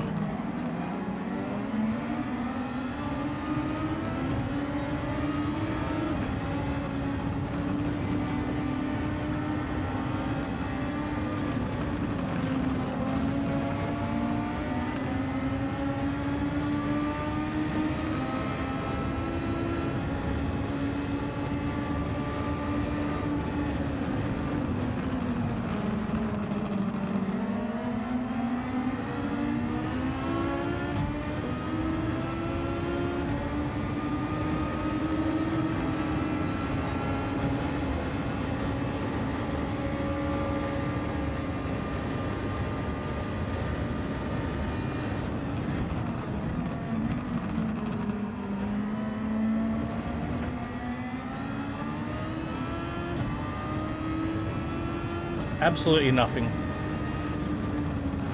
Still dealing with the current job.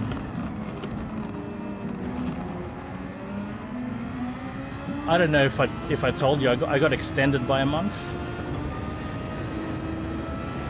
Last minute, they asked me if I could stay another month because one customer needs the system for an extra month. Yeah, so I'm still employed at the moment, but I can't imagine it going beyond January.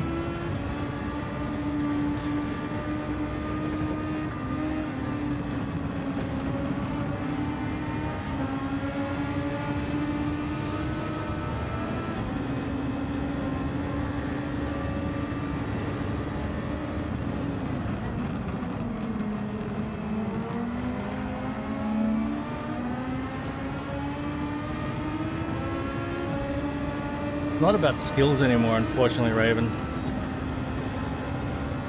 It was just about skills, soft and hard skills. Shouldn't be a problem, but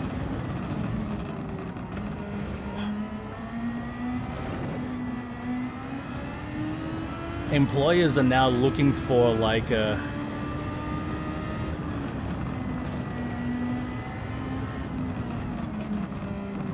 it's not just a, will you be good for the company,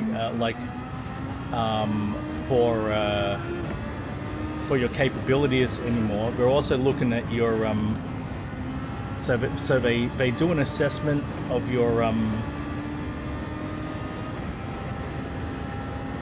of where in your career they think you are and your ambitions that should match. And they project forward.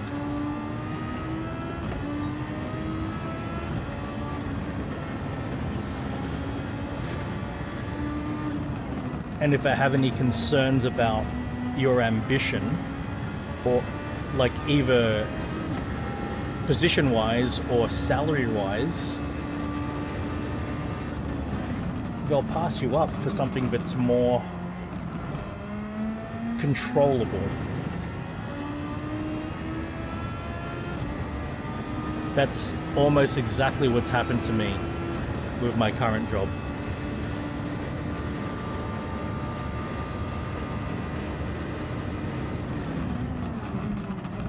Pretty much why I'm in the position in the first place.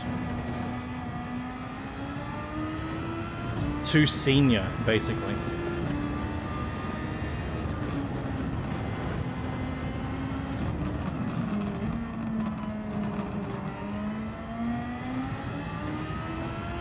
They're okay to take a quality hit to maintain, to manage their costs a bit more, basically.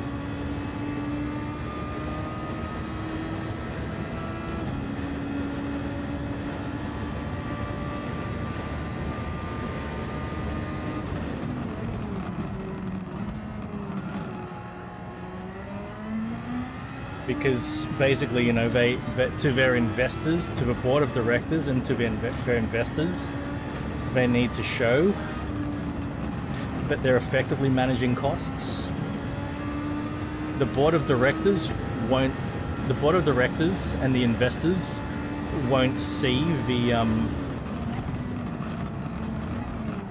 what the customers have to say about their quality, as long as their quality doesn't dip below a certain level, which they believe they can manage via middle management, via, you know, their social engineering with the current clients. But what the board of directors and investors will see are, you know, is the numbers.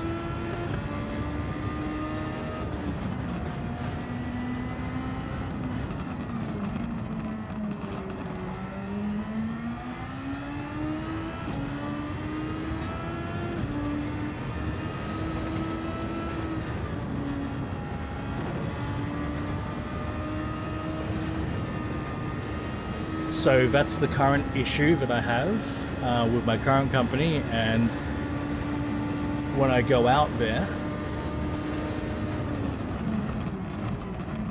that could be another issue when I'm looking.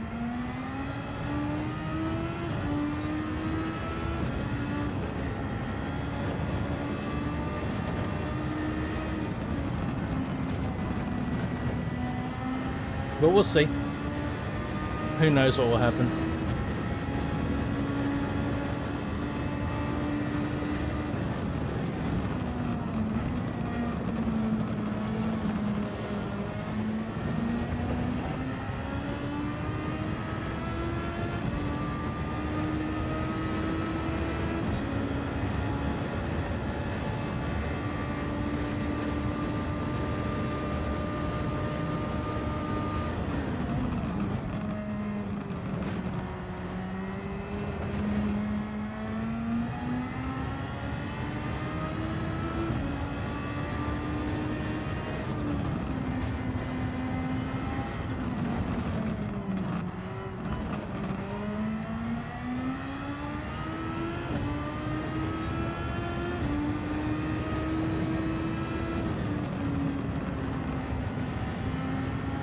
I've got no good idea of what the market is like right now.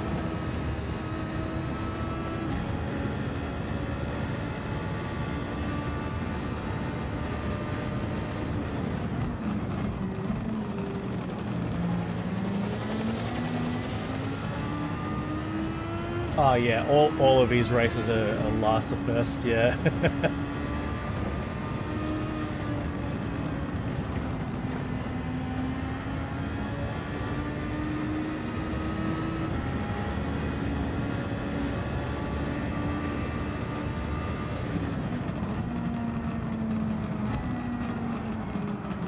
Fuck.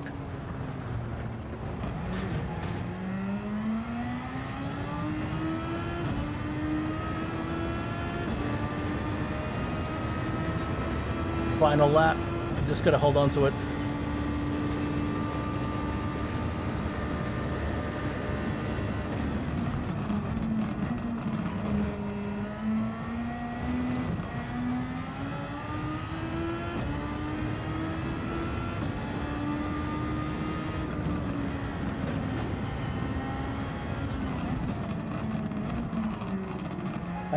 You know, they've got an assist here where they've made the center bar of the halo transparent. I get why they did that. At the same time, it's pretty immersion breaking. I wish there was an option.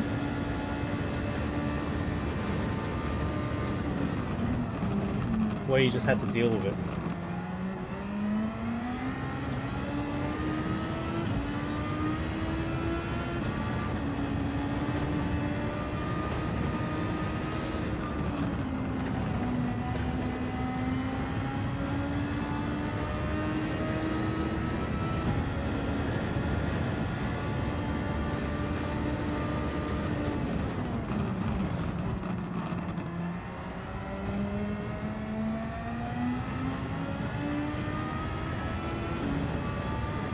So when I did the Ferrari simulator,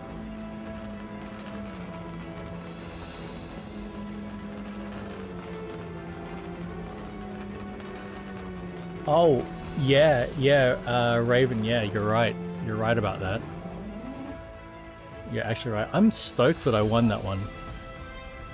I wasn't expecting to win that. Thank you, George. I was so pessimistic about my chances. Cheers, RJ.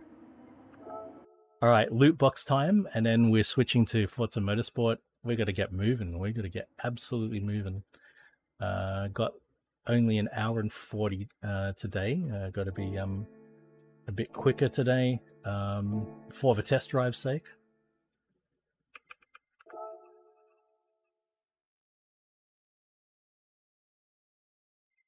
Loot box time. We're gonna crack the credits.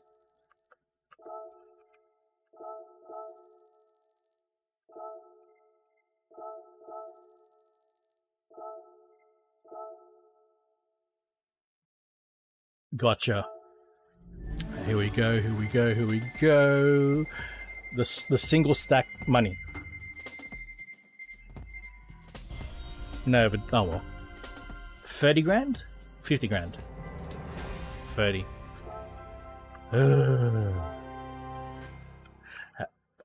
RJ, whatever works, man, as long as it lets you play the game. Again, the single stack, it's just money. It's just purely money. The single stack over 10 grand. 50 grand? Oh, it's 30 again. What the fuck? Was that the same icon? The same graphic for 30 both times? The fuck? Anyway,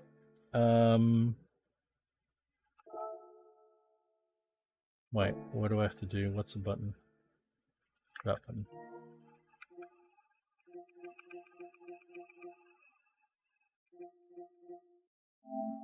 All right, we got to move on to Forza.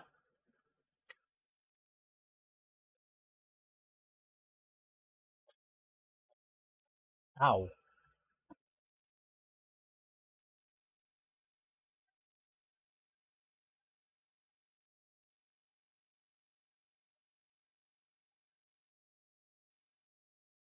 I'm very pessimistic, Raven.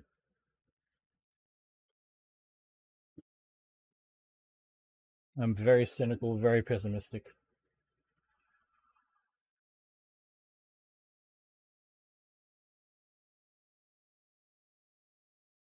I typically, well, you know, I hope for the best, but I expect the worst.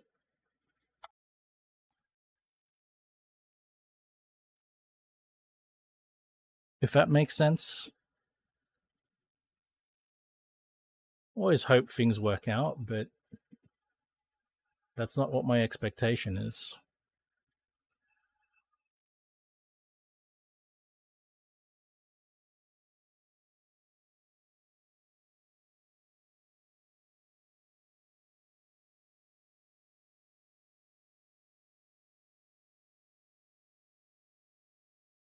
It's nice if it works out.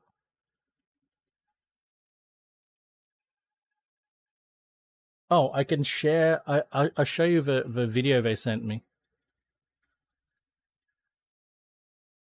I'll show you the video they sent me.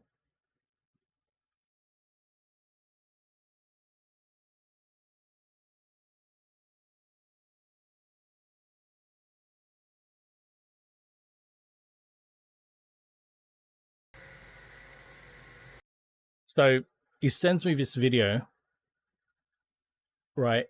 And there's no real info because like it's just a they've got a, you know, their customer relationship management system, and all of the emails back and forth go through the CRM, you know, with a header and all of that shit, you know, all of that stuff. And it's so he's recorded this video and just sent it to me through the CRM.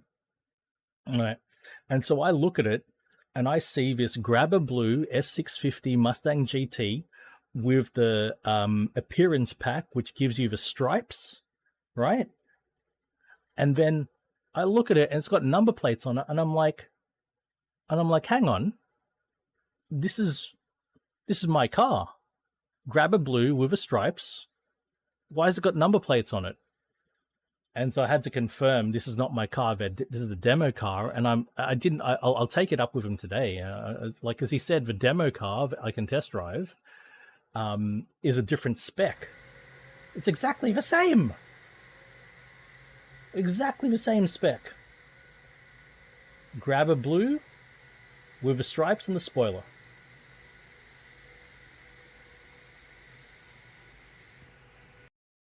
Fucking beautiful, though, eh?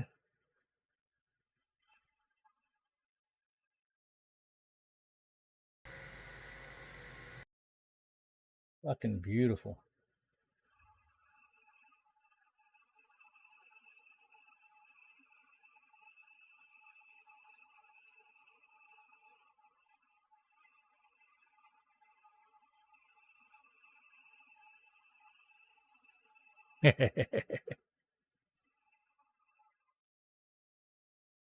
Okay. Forza Motorsport. I need to do this and this and that. Then I need to open up Steam. And I need to do that and that and that.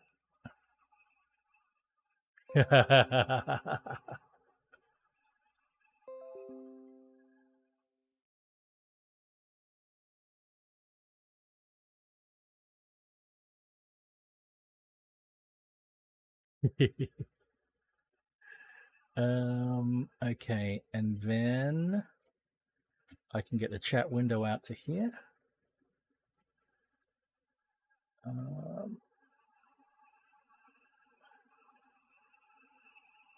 And the audio window out to there. And then the stats window out to there. And then load up the Forza Motorsport panel, the Fanatic, fucking however you pronounce it, panel. I'm gonna turn the wheel cam off for a second.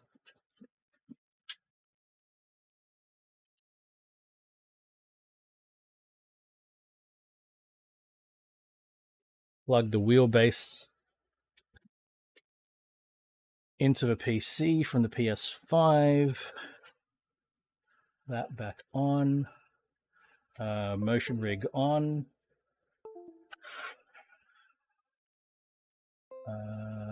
Change the motion platform.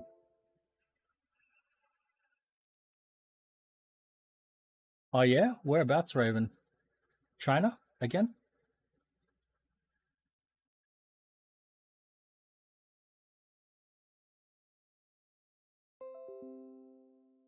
Okay.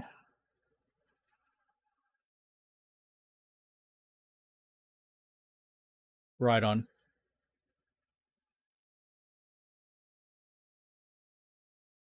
Okay, and loading Forza Motorsport now. Mute. Change profile. Oh, Tokyo. Oh, nice, man. Oh, hell yeah.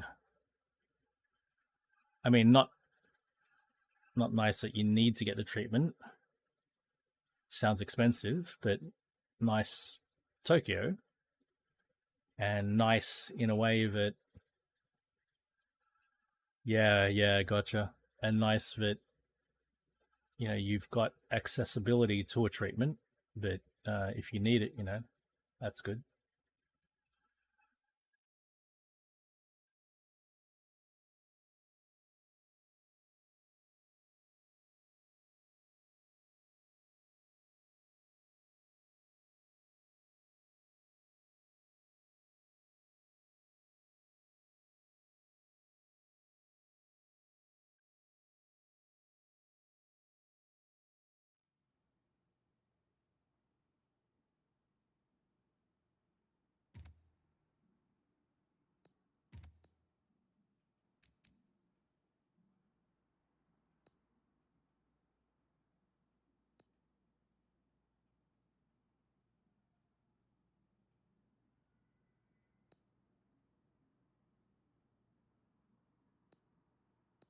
All right. Let's see. Yeah, very nice. Very good, Raven. All right, buy cars. I suppose we're buying both of these Holdens.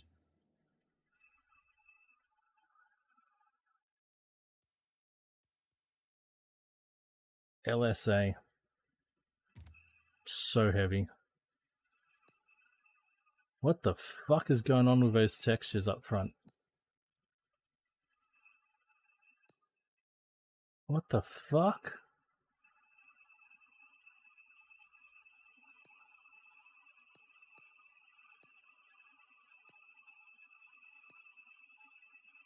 That's just the texture being fucky.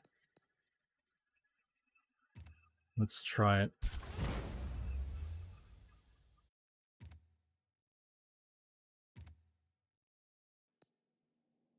We'll see when we take the car out.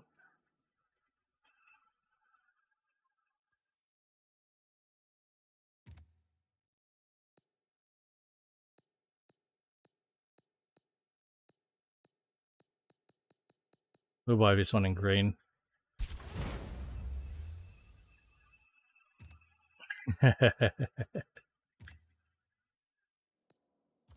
Okay, race time. Let's go. What races do we need to do?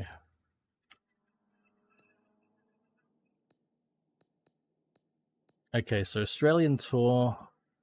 We've got the Utes and that, and we've got time. This ends in 4 days, so we've got to get this done. So S-Class and R-Class. So today, at the very least, I want to get these two done. We're just going to go straight to my cars because we only got 500,000. So I've got to choose one of these cars. If there's a car here that sings to anyone, let me know.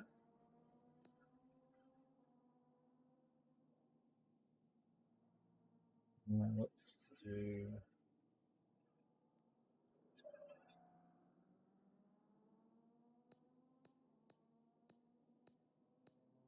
you know what? I said a lot that I wanted to drive this Ford GT.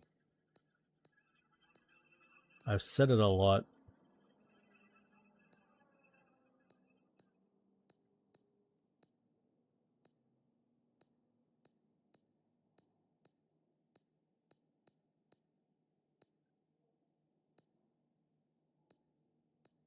I got to sell one of these Audis. I got 2 identical cars for some reason. Can I sell this one? Maybe?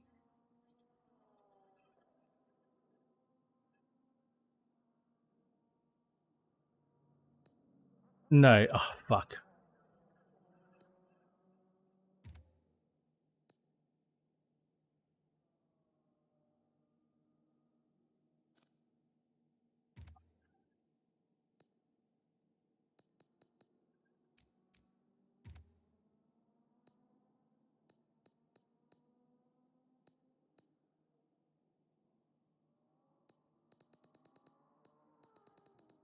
All right, let's have a look again.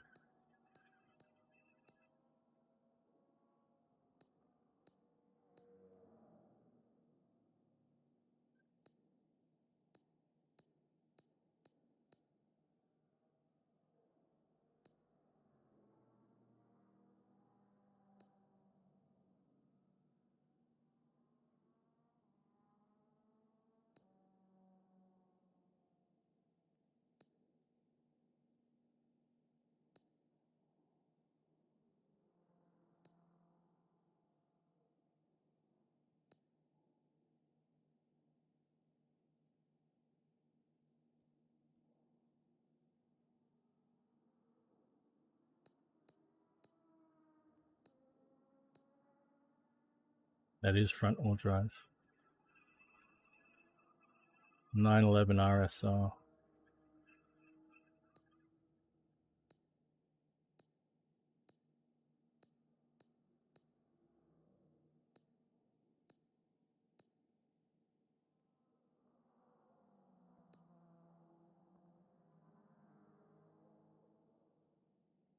You know what? I agree.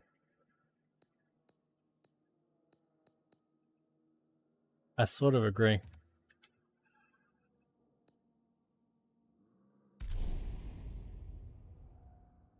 Even though it's markedly different to the one I will be driving.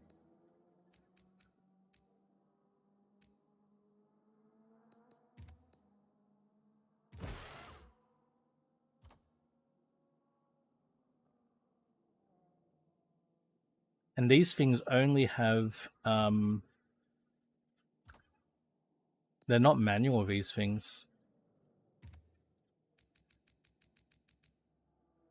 They're not H-pattern. They all come with a dual clutch gearbox. 83%.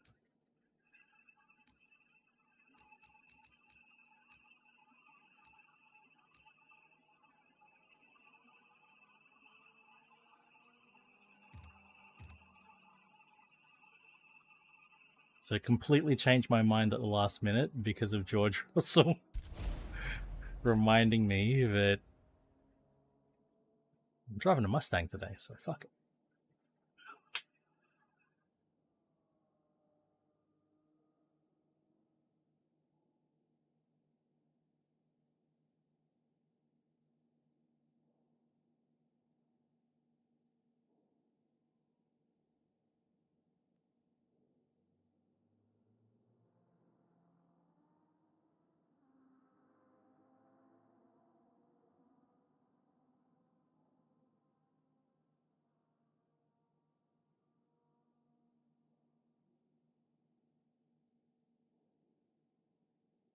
Oh, Hakone. I don't love this track.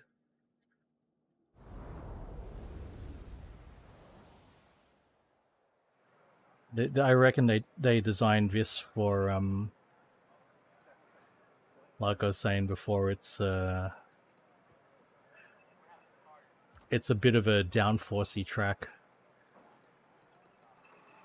Though we do have a wing on the rear.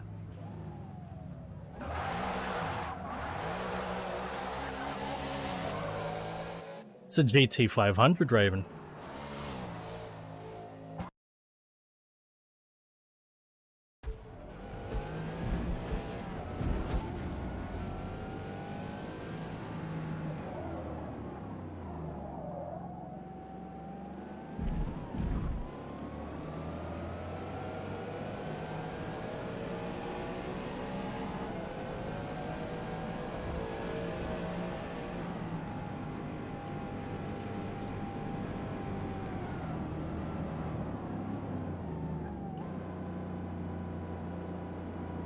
That's why a lot of people who own a McLaren F1 also own a GT500.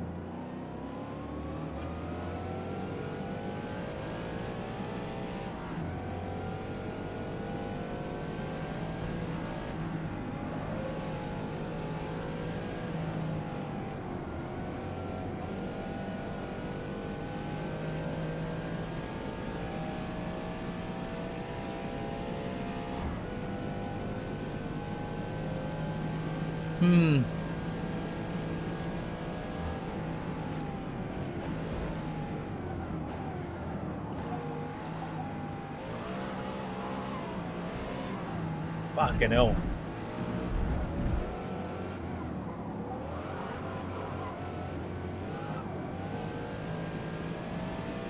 We're gonna struggle on this track. I said a lot of people who own an F1 would own other cars, basically, like a GT500.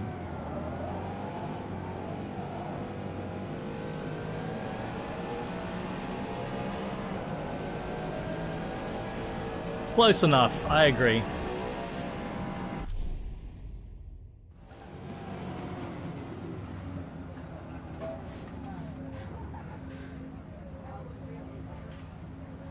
Actually, I don't think a lot of GT500s are made either. It'd probably be a similar... It wouldn't be too different in terms of the quantity produced. This is the one. This is the one. All right, who's in Agassiz there? K. Smith. Nixon. Ream is here in a Z06. Peachy, Spets, Engel.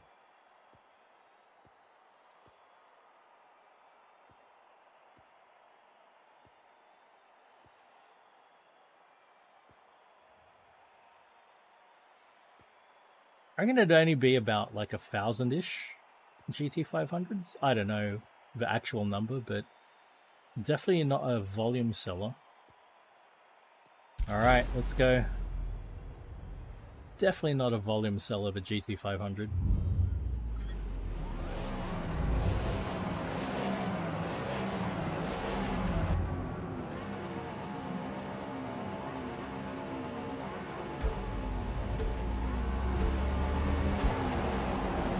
GT500? No way. No way.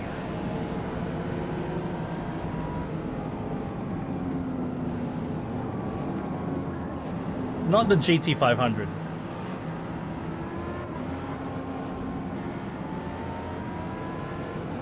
They only sell them in North America.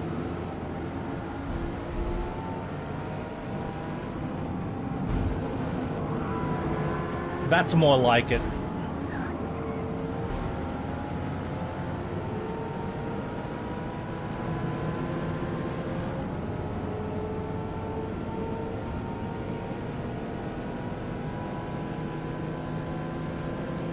They really sold that many? I'm stunned. popular then.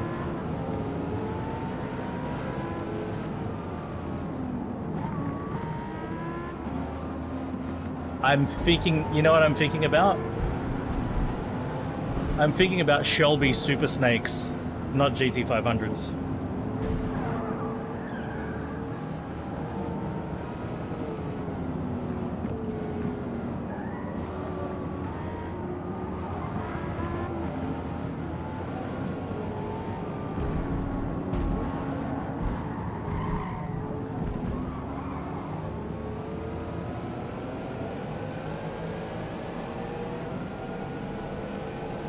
Hey, TD Street.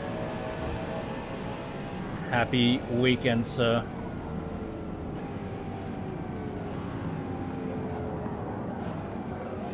I'm still surprised that many people of the production numbers of a GT500 though. Still very surprised. These things are not cheap.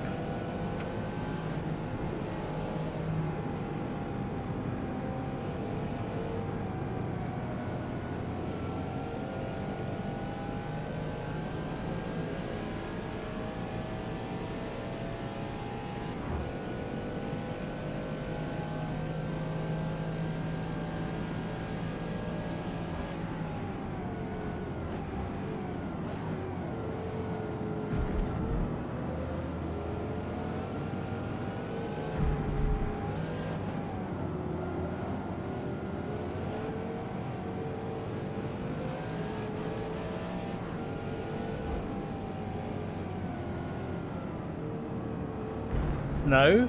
Oh, jeez.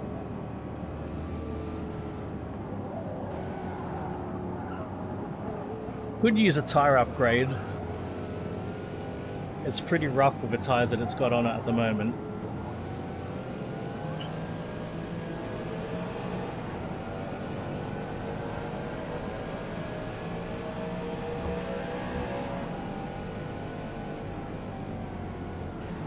The sound is okay. Not the nicest sounding V8 I've heard. I know it exists, Troy.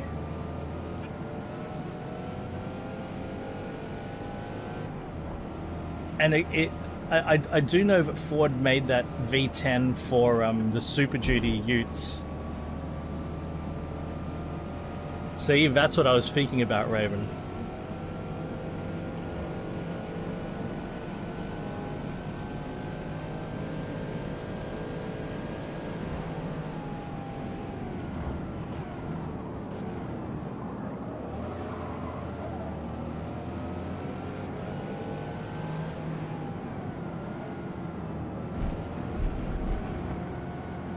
$1,000 a year. Those are the numbers I was thinking about. That was a limited run.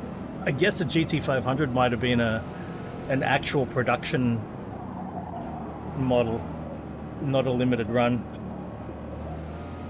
Still.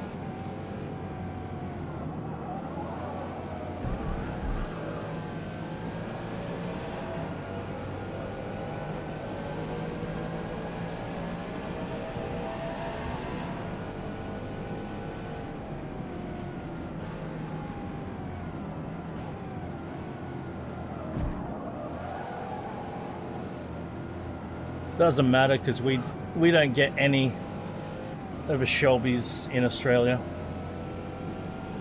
It makes no difference to me. Never made in right-hand drive, these things.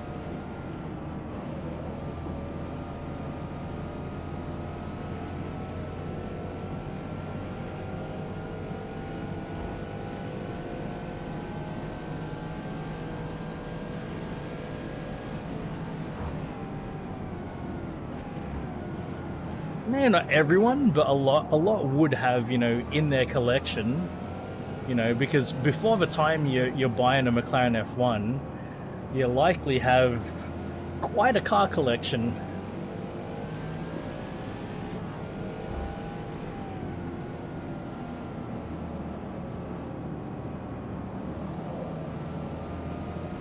If you're into cars enough to buy a McLaren F1, There are many, many, many steps along the way, you know? If you've got the means to buy a McLaren F1, you probably have a space to put many cars. If you have a space to put many cars, you're probably going to put many cars in there.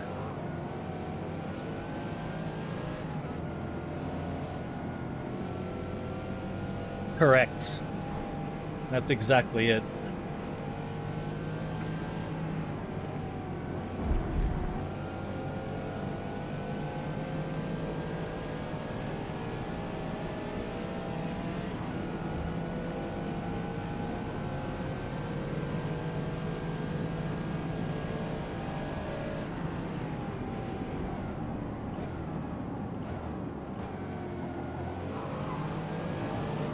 Man, these tires. It's not even the brakes. The brakes are fine. It's the tires.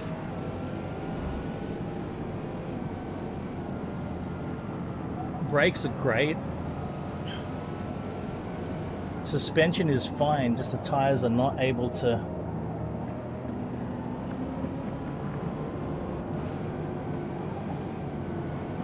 Tires are not up to the task.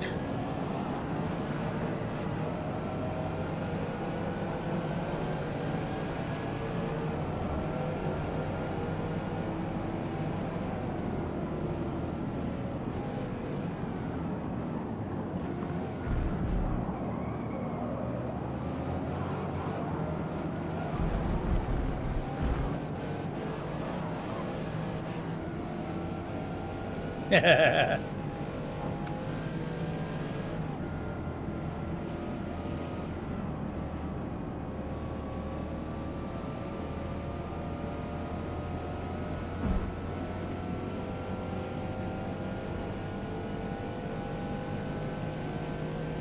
That's amazing.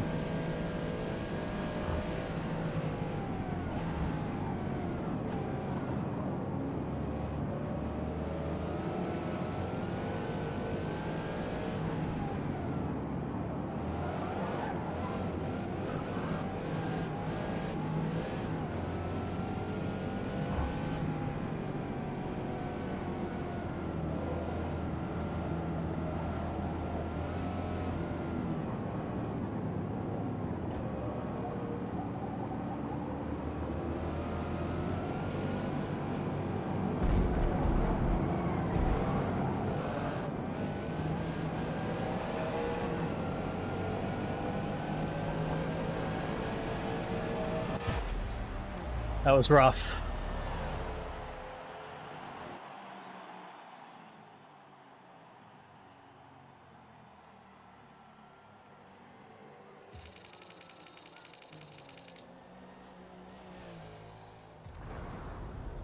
All right. We'll see if we can put some better tires on it. Yeah, exactly. That's it, RJ. Oh no, Silverstone next. Brother, ugh. Man, it already had sports tires. Fuck, it's gonna cost me a bit of money, hey? You know what else it could have been? The fucking tire pressures.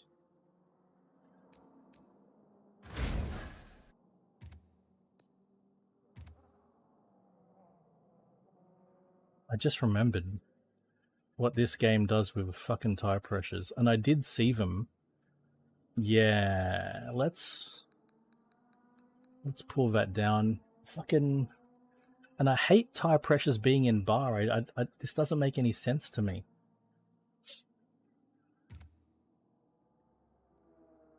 Wait, let's calculate this. Calc 2.5 times 1.4. No, times 14. Sorry. 2.5 times 14. 35 psi. Okay. What was it? It was fucking 42 psi before.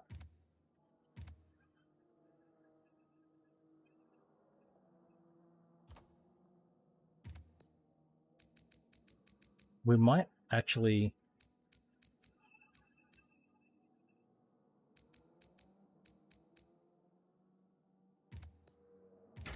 Let's also put these on. And play with that brake balance. So we've done tires, anti-roll bars. Tires, anti-roll bars, and brake bias.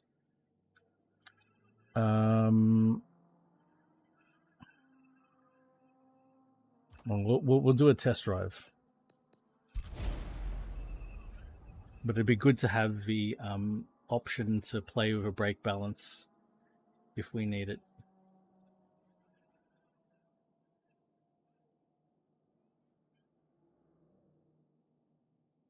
Goddamn Silverstone, though.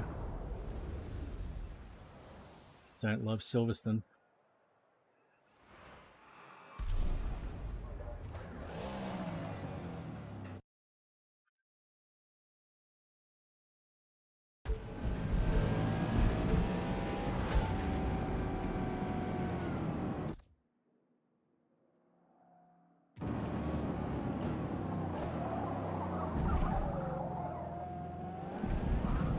Silverstone's so flat.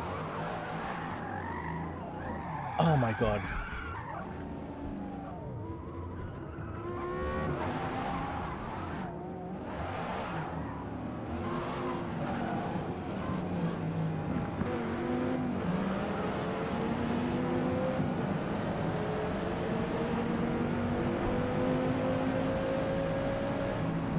Mate, that Viper, the sound that Viper was making.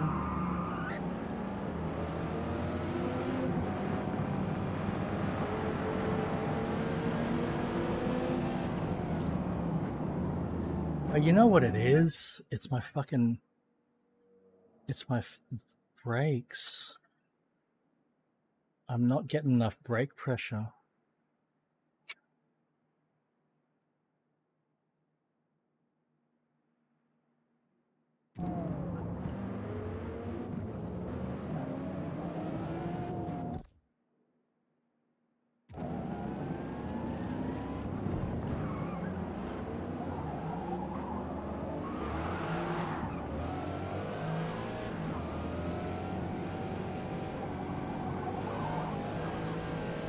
I mean, could it be just that... Same, RJ. Could it be that just, you know... It was wasn't a great... It was a problematic engine mount from the start, but it just... No way to detect it until now. After a certain amount of time, it just breaks. Like, it wasn't revealing itself to be any weaker or anything.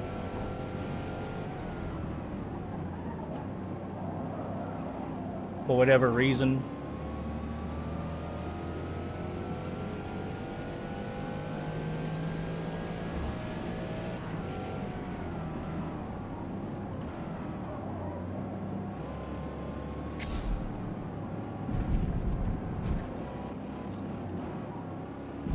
Yeah, that's what I mean. There's no way to detect it. And then suddenly, like, thermal expansion and, you know, a heat cycle finally allowed enough of a... There you go. Expansion contraction finally allowed enough of a change that a hairline fracture developed, and the next time it was started up, it was detectable.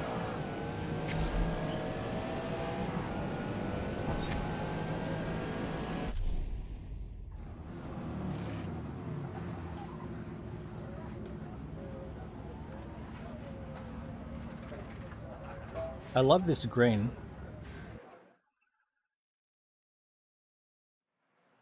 It's a great color. Oh, of course. But the way I see it, Raven, a car is a car is a car. Just because an issue is rare for it to happen on a specific car, doesn't mean it won't. Doesn't mean it can't.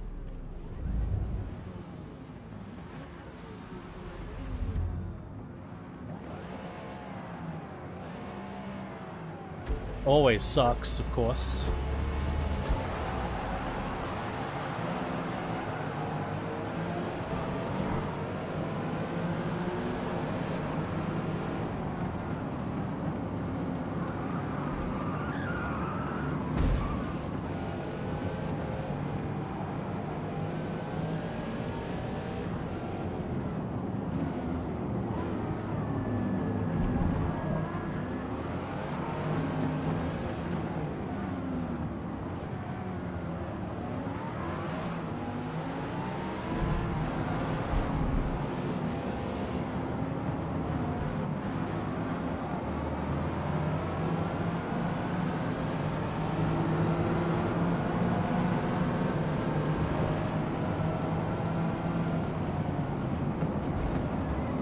Absolutely, George. But it just reminds you that, you know,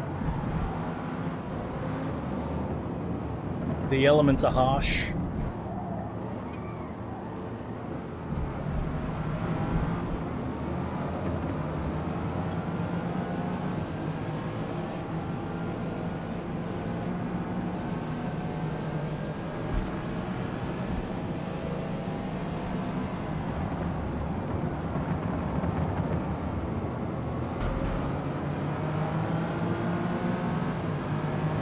Look how much taller the GT500 is versus the Ford GTs.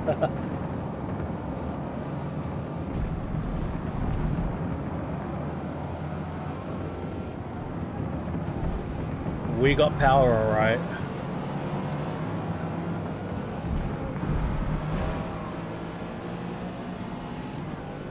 We got power to spare.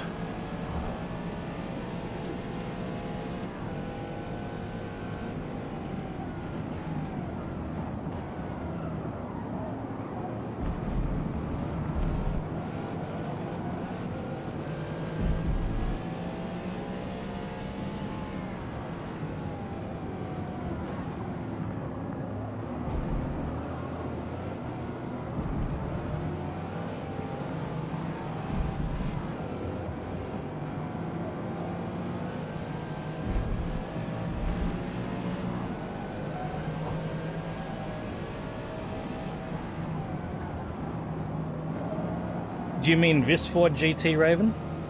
If it's between GT500 and this Ford GT, it'd be a GT500. For a car I'd love to drive and own, if I'm not allowed to sell it. If I'm allowed to sell it, then I'd take this Ford, the Ford GT, and then sell it, and then buy a GT500 and other cars.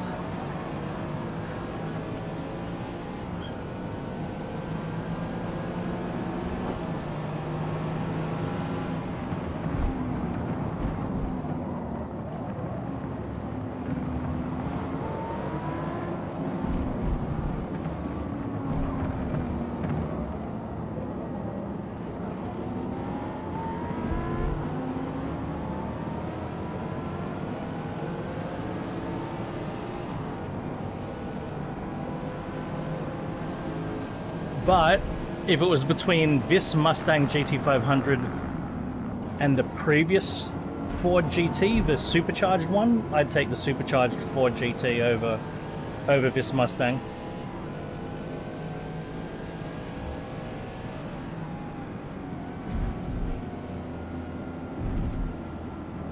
The Clarkson Ford GT, I would take that.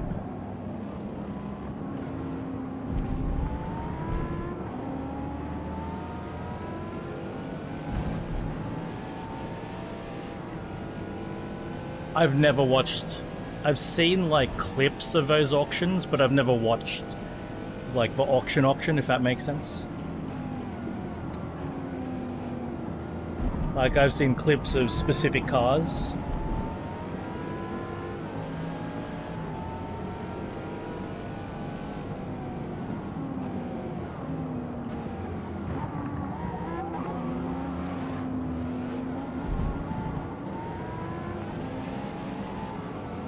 Oh yeah, the Ford GT's got a amazing design. One of the most amazing designs out there, in fact. But 3.5 EcoBoost, I don't know about that. That EcoBoost does detract a lot from the desirability for me.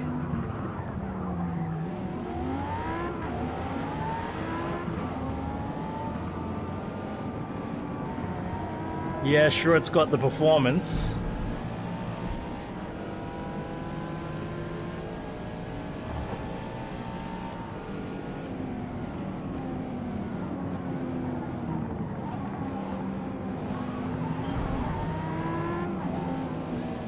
But for something so exotic looking, I also want it to have an exotic engine.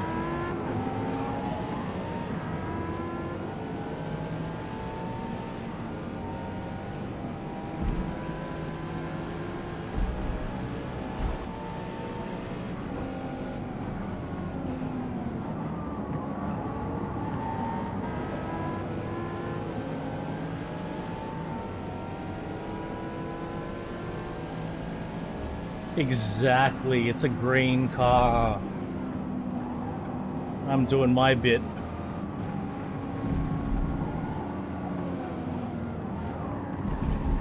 Fuck.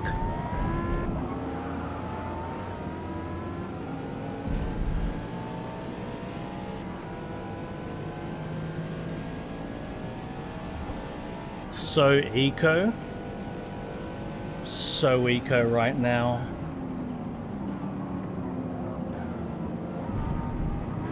You guys don't even understand.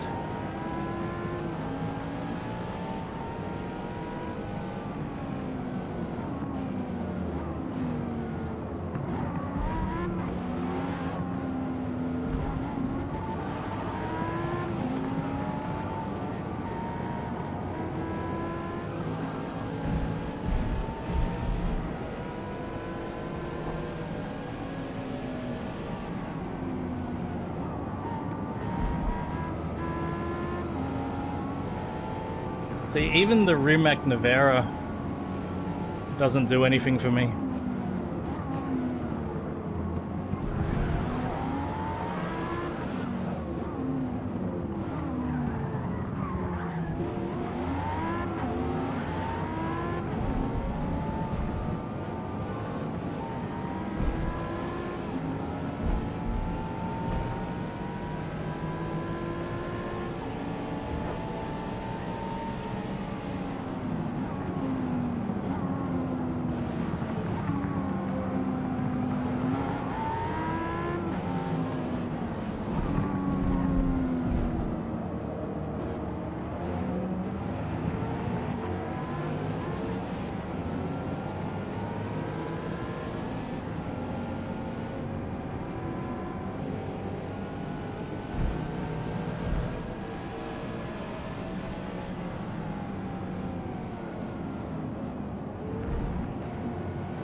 I doubt I could ever fall in love with an EV.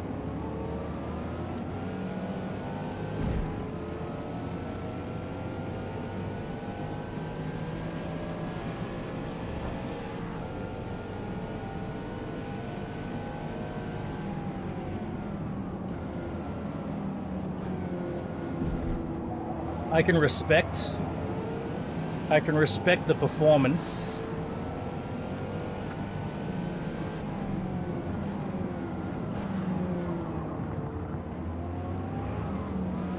But I say the same thing about the Ford GT with EcoBoost. I respect the performance. I doubt I'd ever fall in love with it.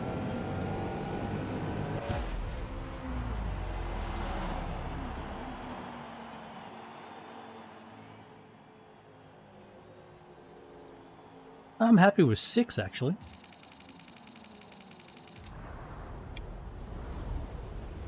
Like, I mean, sure, like, amazing performance, but like I say, like, 250 horsepower is more than enough for me.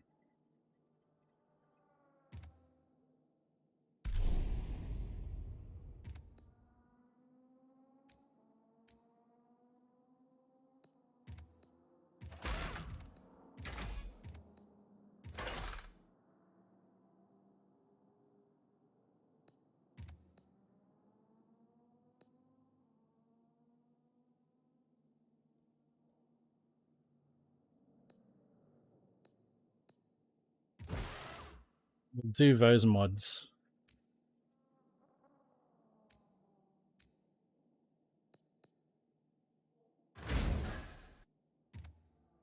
Spend 8,000. Yeah, okay.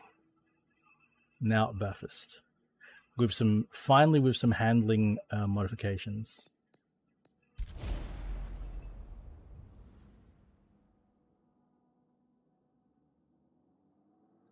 Like,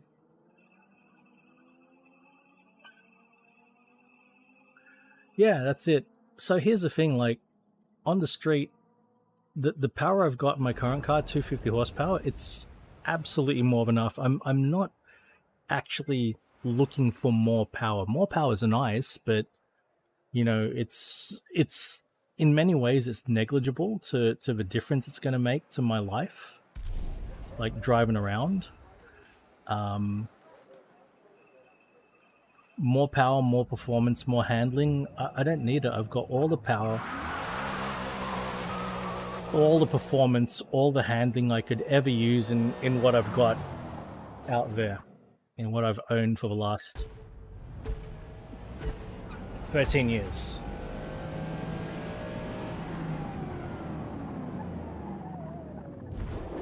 Fuck.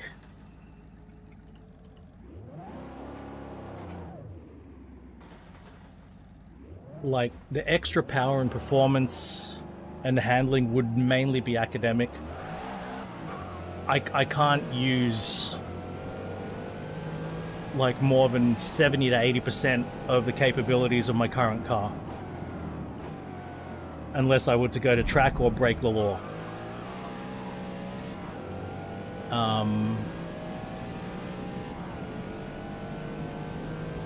So that's why my focus really has been on what will give me a different experience.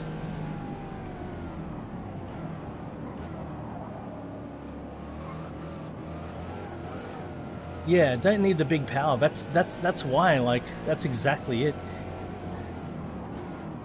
Even like low spec EVs have heaps of power, heaps of performance. They've solved that problem. No worries.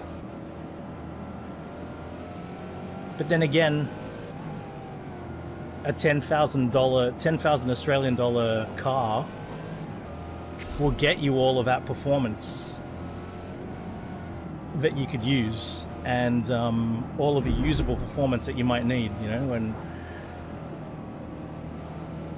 and still be more engaging than any EV you'd care to mention. So yeah, for me, like, there's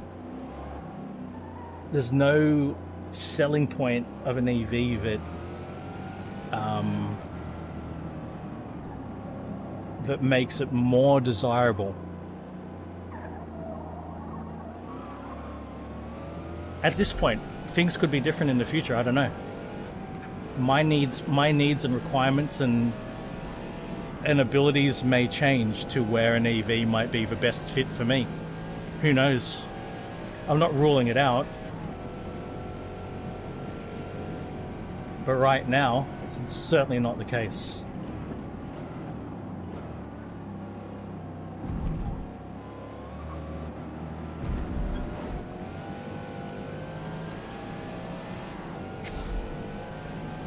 Yeah.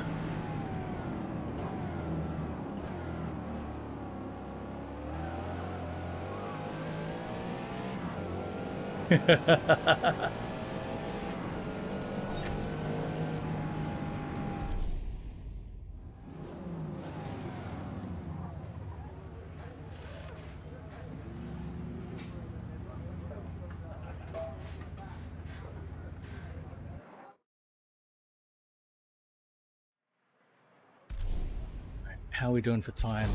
Fuck.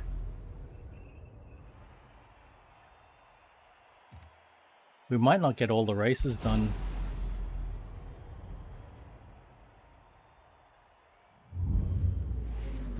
After this, we've got the S class races.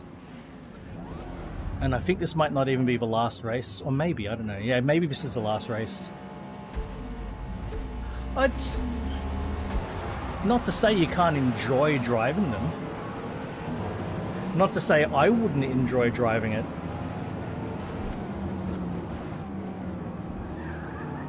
You know what I mean?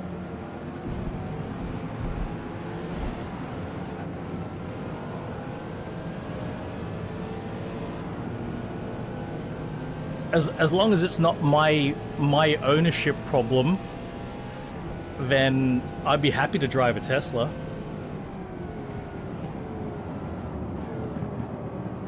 Would I be happy to own one? No.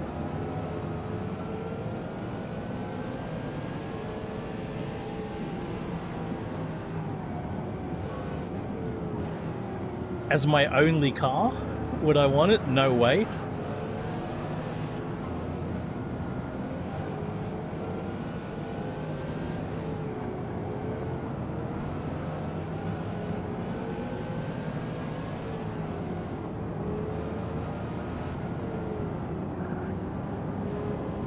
Yeah.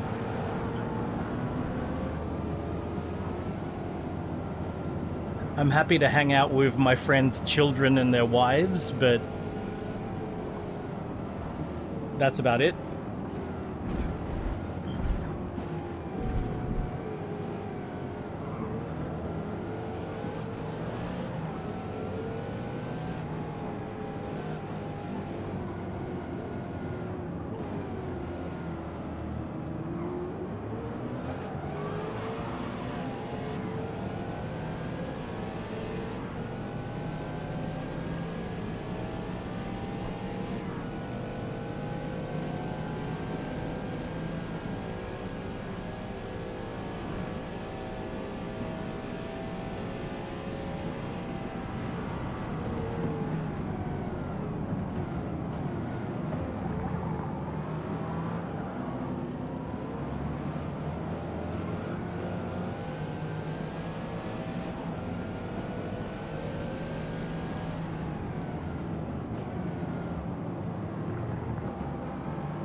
Addicting, sure. Lacking, yes.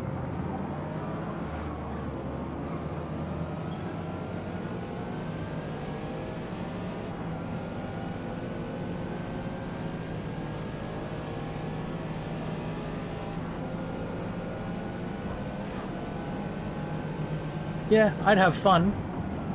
I think, yeah, this is awesome. But one trick pony, you know?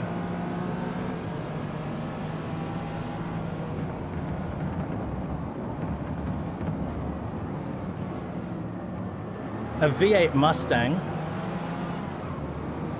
for example, when you're in stop-start traffic, can still make you smile.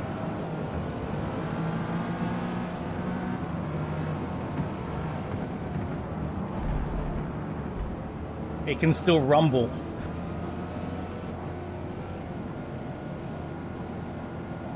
A V8 Mustang, the simple act of starting the engine can put a wide smile on your face.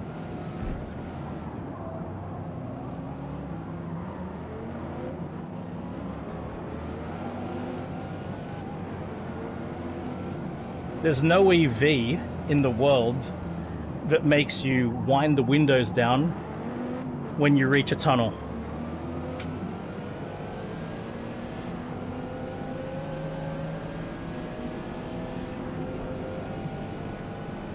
These are all things that are, for me, are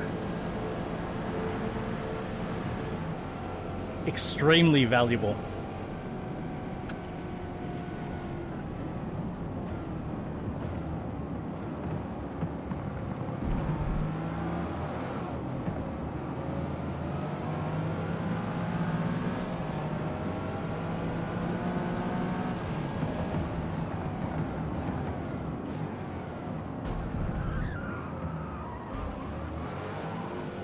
Shift up a bit later, shift down a bit earlier.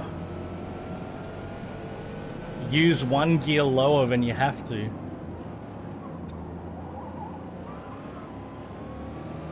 So what does this all amount to? On the one hand, you make use of a car's awesome capabilities, great. On the other hand, you're playing with so many things that the car does inherently.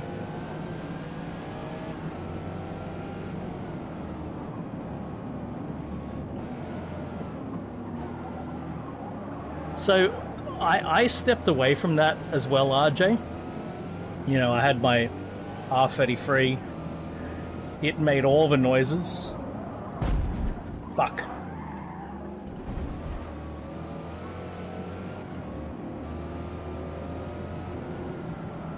It would hiss on intake, wail on wide open throttle. You lift off and it would whoosh. You know, I used to play with a throttle just to make different noises. And then after the R33,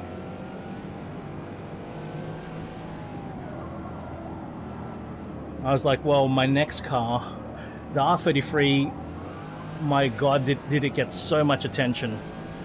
Anywhere it went, it got attention. And so I said, you know what, my next car, I don't want it to get quite the same level of attention for the same reasons. So, you know, the Megane has a standard exhaust, standard air filter. The blow-off valve vents back into the intake so you don't hear it, it's quiet. Oh, nice one, Big Sky Ride.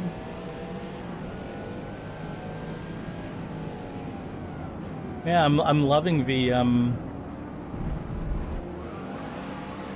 Clubsport DD Plus. My wheel is a genuine Momo 350mm mod 0.8, so this is a real car wheel on the hub, and I love it. So nice. But yeah, what a wheelbase it is, man. What a wheelbase it is.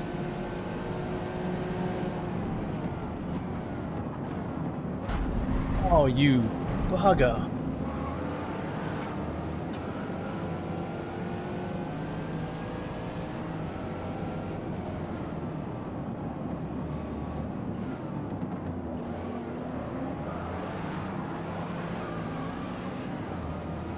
Yeah, and then, you know, that realization of that all the V8s have almost gone. There's only one left. I only have one more opportunity to order a V8 off the line. Well, who knows what will happen in the future? That might change again, but yeah.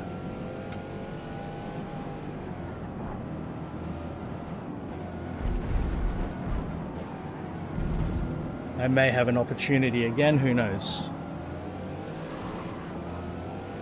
But now that I've got an opportunity to do so, that's why I'm going for it.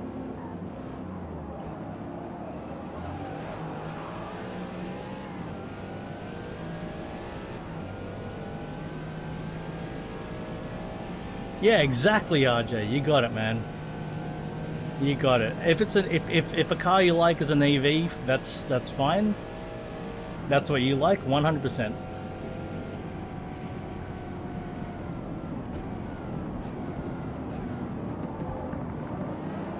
It's whatever will make you happy.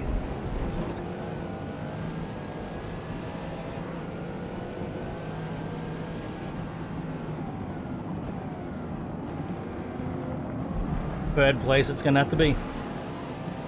Not enough laps, but that's okay.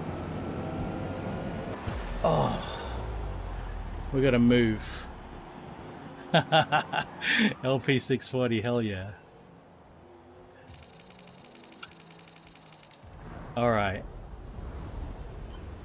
Series done. We gotta move to the next one.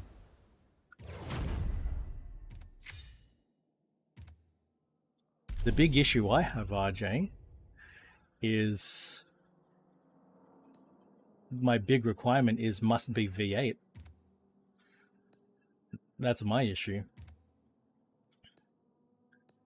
All right, now my 918 is level 50.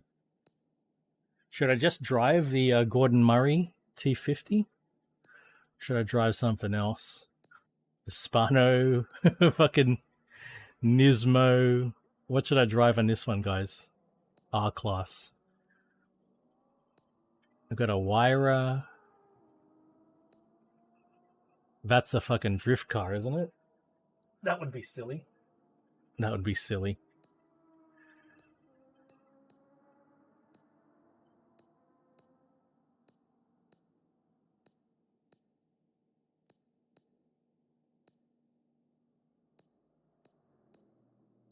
What should I drive? I got a Sesto.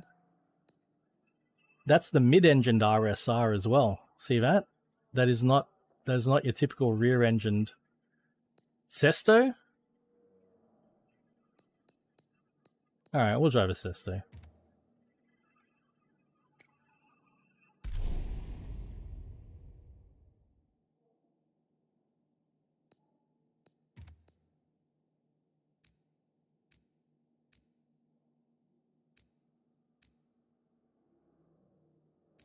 I can't believe I got to be right up close to a Sesto Raven. That was a big surprise.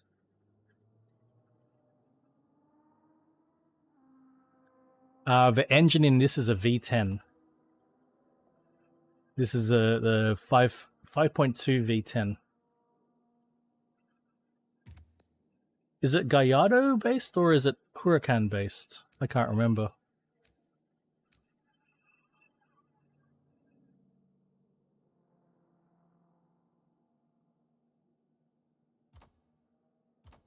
Or is it Gallardo based right before the Huracan?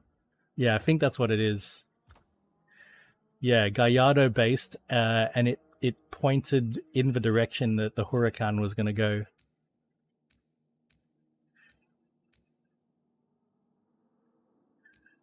Oh, I could have put my grubby hands all over it, Raven. I was that close to it.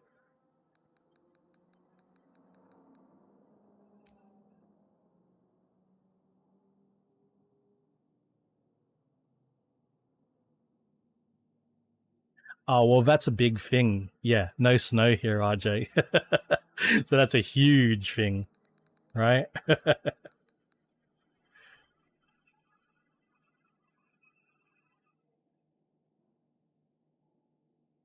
um, 75%.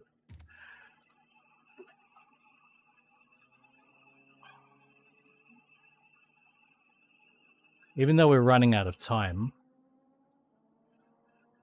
rapidly running out of time here.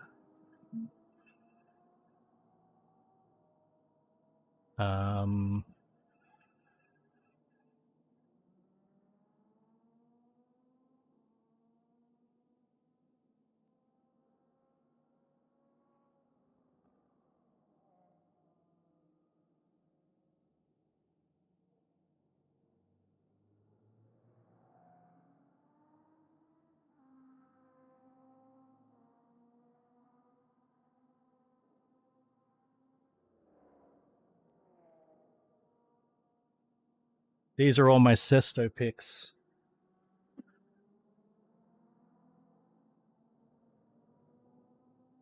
It was just sitting there, man.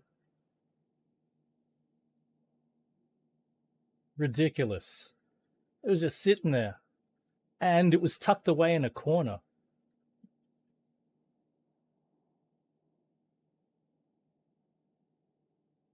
Oh man, I miss my flannelette shirt. I lost it last year.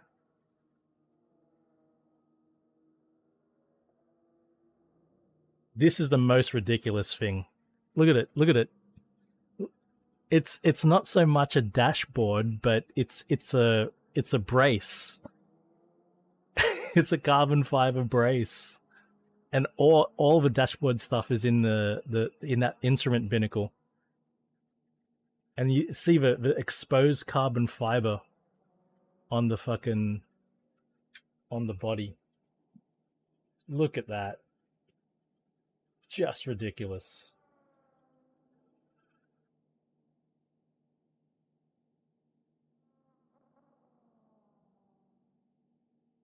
Fucking crazy.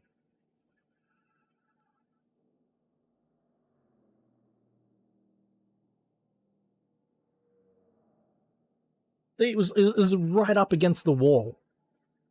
And the thing about the Lambo Museum is it's got 2 floors. The bottom floor is all the old cars, and the top floor is all the new cars. This was on the bottom floor. There's right in front of it is a gate. I think this might be like a customer car, and they just wheeled it in, and they hadn't had the time to put it up on the second floor yet.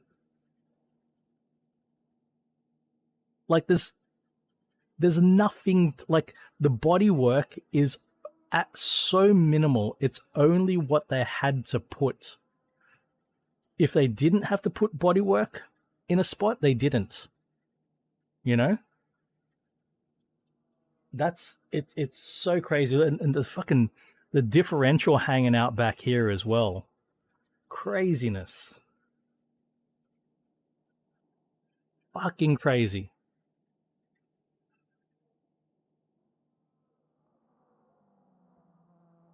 And also look at this. The museum never got quiet. Hey Nikki, how'd the race go? The museum never went quiet, right? Kick back, relax, and heel-chay, lad. Just like what Spanian says. Some of you got a heel-chay, rah. Loud, but not too loud. But check this out. You notice something about all of my pictures, right? Like, okay, so this is next to it. This is a Miura. Can you see all the people around the Miura? All the people around the Miura, right? Look, notice my Sesto pics. There's one person. No one. 2 people. 2 people. Same 2 people. That guy's just walking past. This is my missus and her long hair.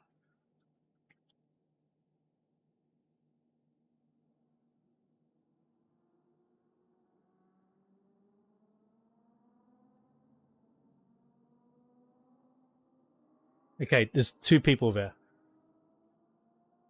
Oh, P7, nice work. But mostly, almost nobody was interested in the Sesto. It barely drew a crowd. I was stunned.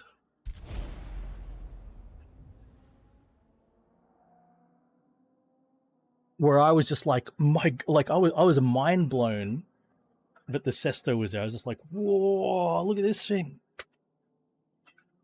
Because I know how few there are as well, right?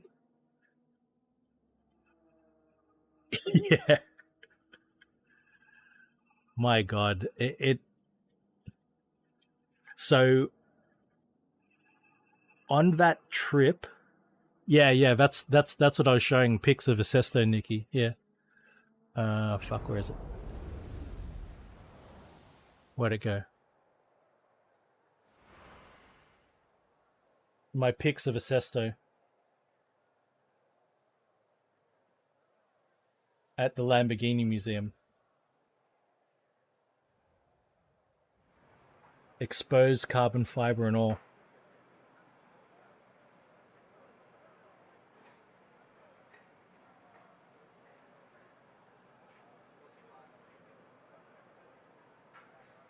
Crazy car.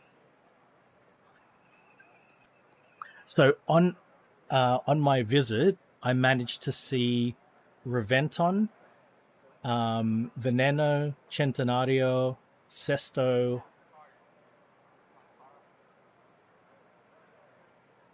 Are there any other special ones that I'm forgetting?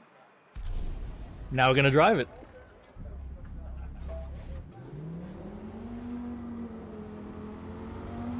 There could be one there now, Raven, though. Like, you know, maybe somebody bought it. I mean, Aventador's... I'm just listing the special models. The special models... Reventon, Veneno, Centenario.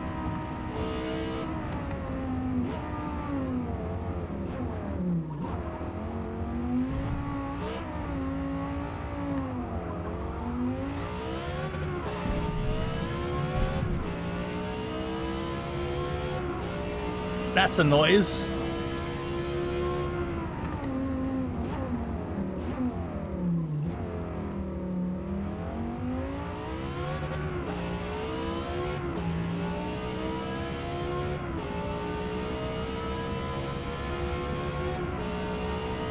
What a noise, George. What a noise.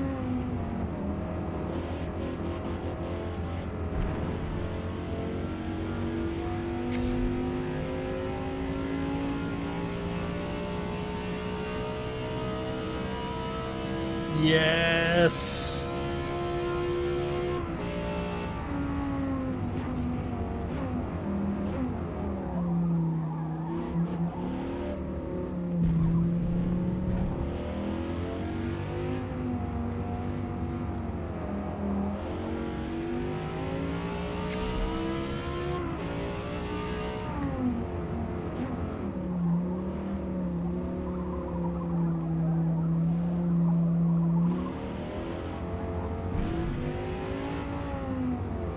So when I was on the Lamborghini simulator, Raven, I drove the Sesto.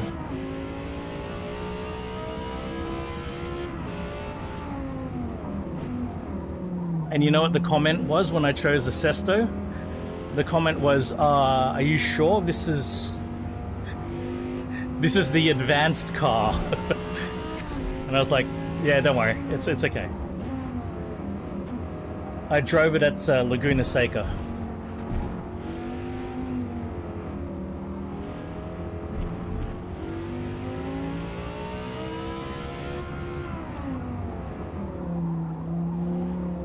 In Assetto Corsa on their simulator.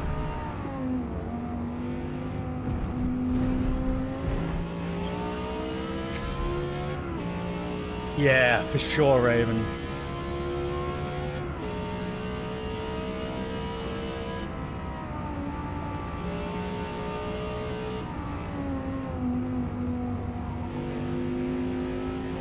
Easily one of the best cars I ever made. Easily.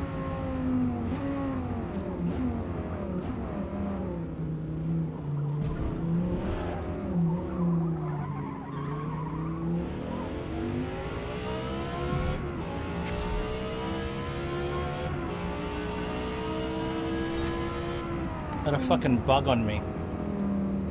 Get lost.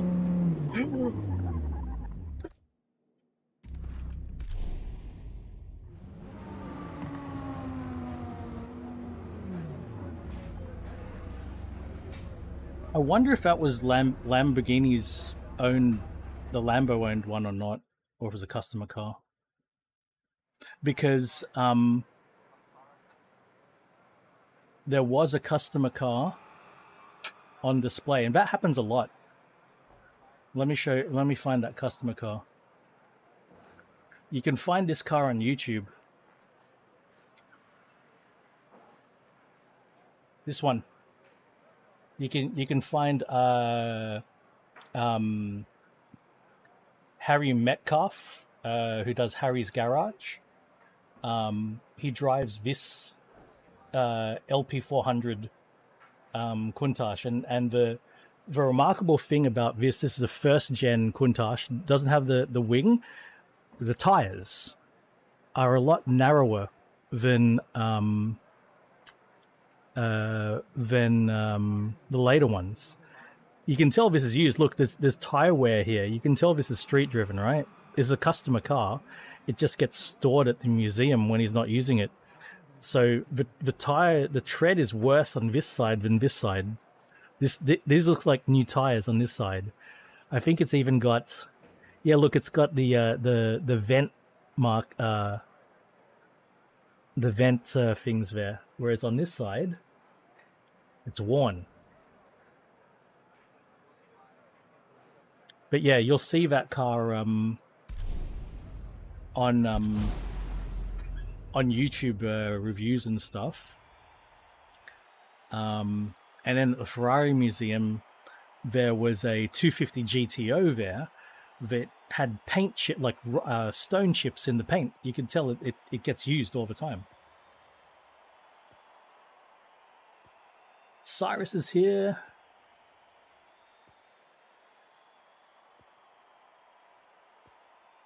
Buzzington's here. These are pretty serious cars, but then again, the Sesto is a pretty serious car.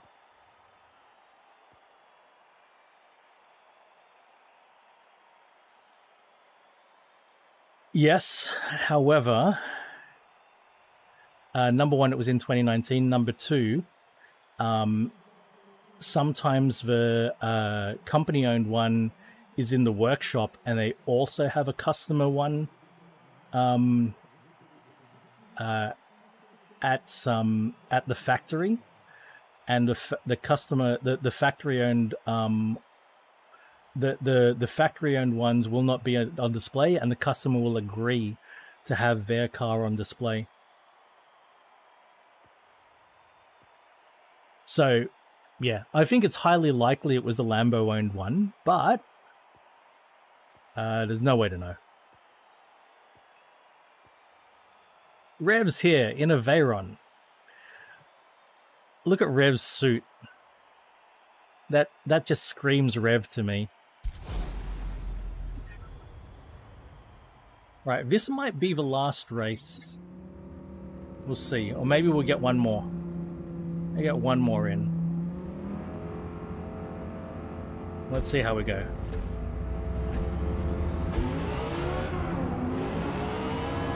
Bit of a launch. I'm in trouble.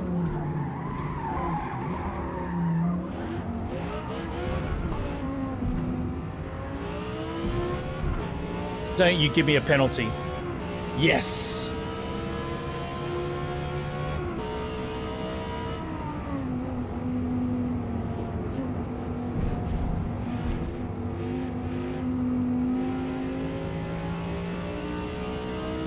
Yeah, but you have to be able to see the number plaque. I reckon the Sesto would, yeah. But you'd have to be able to see it.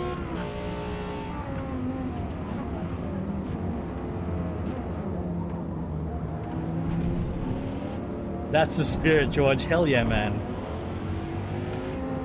Hell yeah. That's what it's all about, man. Love to hear it.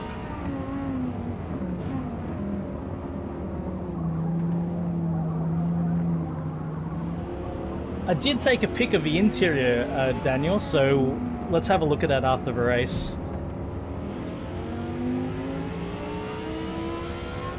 Thank you, RJ.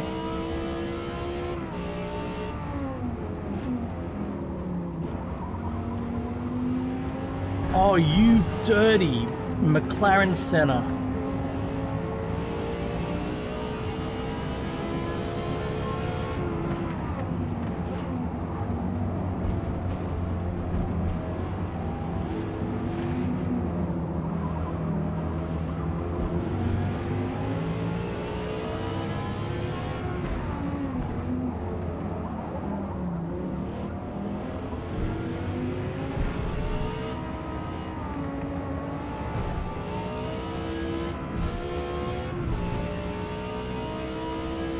Number 0. I'll have a look to see if I can see the plaque.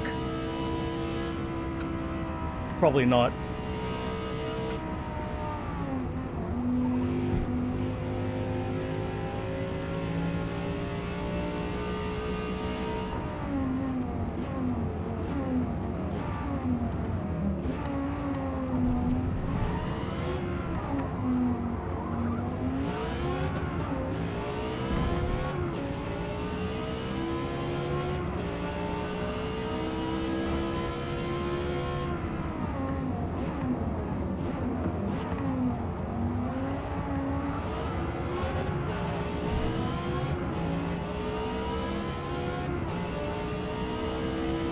I think some of these cars might have more power than me, though.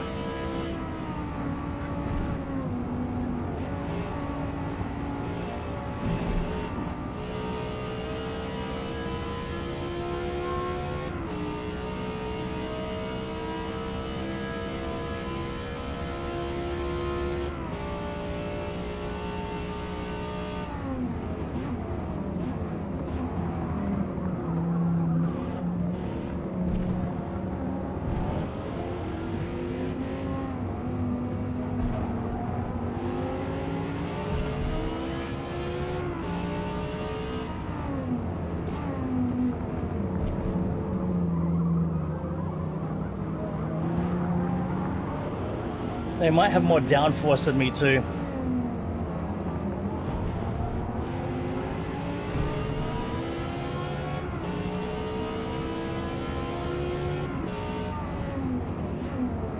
Like, this isn't easy.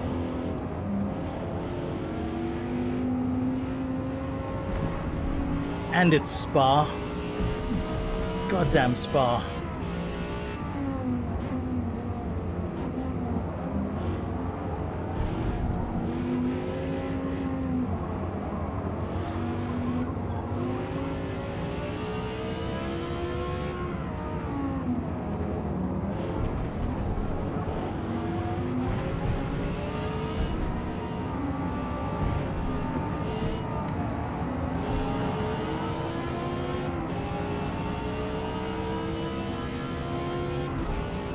Fuck off, Wyra.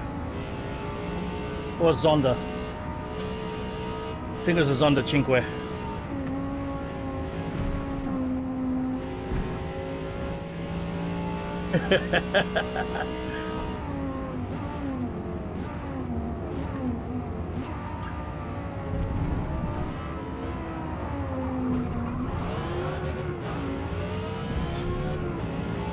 I'd be happy with just a Gallardo, man.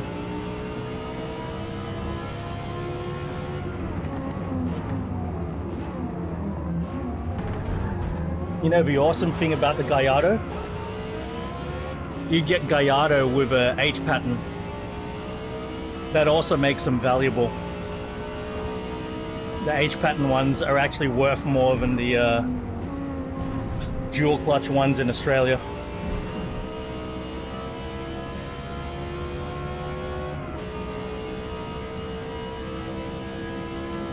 Exactly the same with the Merchies, yes.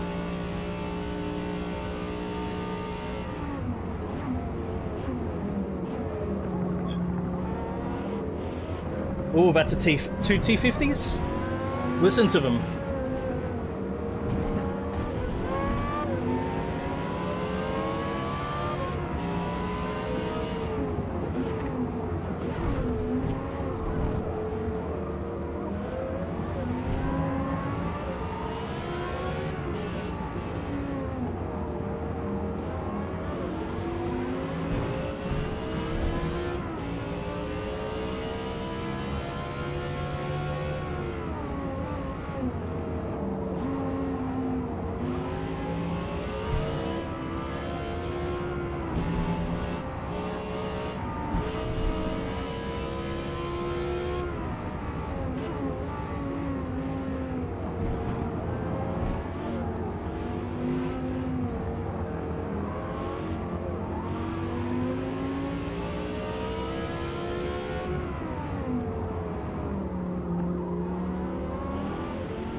Not catching him. Fuck.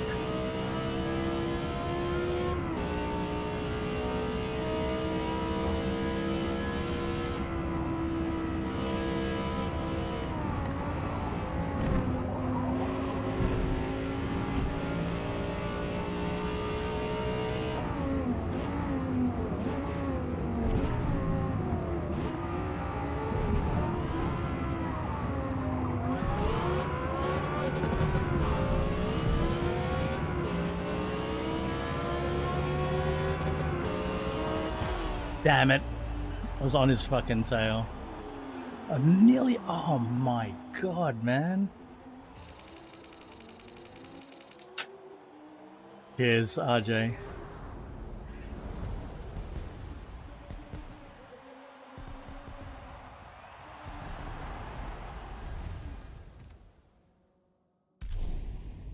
One more race. One more race. We can fit in one more race. Tires? Fuck, I need better tires for sure. How much will that cost me? Just go race tires. 10 grand.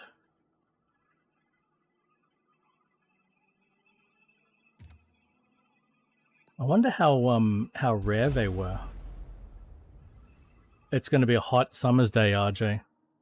So as long as the Mustang can keep cool, it'll probably be a good day.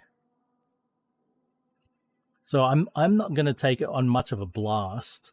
The main thing I'm going to do is take it on bumpy roads to feel the standard suspension. And also play around with a touchscreen to see how much it bothers me. If a touchscreen bothers me too much, you know, I might. Jesus, that's not a lot, Raven. I didn't think they were that rare. Wooms! Oh my word, Wooms. I hope you know. Happy New Year, Wooms. Do you mean the car I'm going to drive? 10-speed auto. 80%, like it's just the demonstrator. 80% of the cars of the Mustang GTs that will be sold in Australia, no, 80% of the cars that the Mustangs that will be sold in Australia will be automatic GTs. So all the demonstrators are automatic GTs. Ooh, that's huge, Shemi. Stay safe, sir. And happy Saturday, man.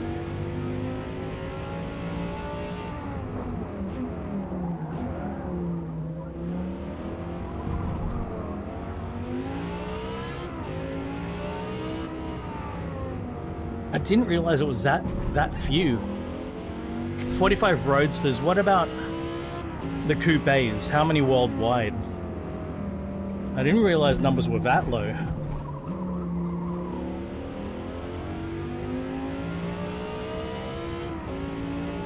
$45 in total manual cars. Good lord.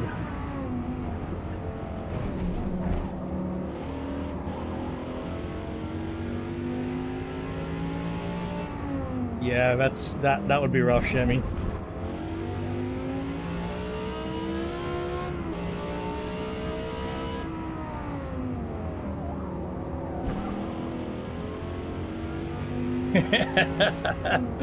That's right, George. we should all be so lucky, right?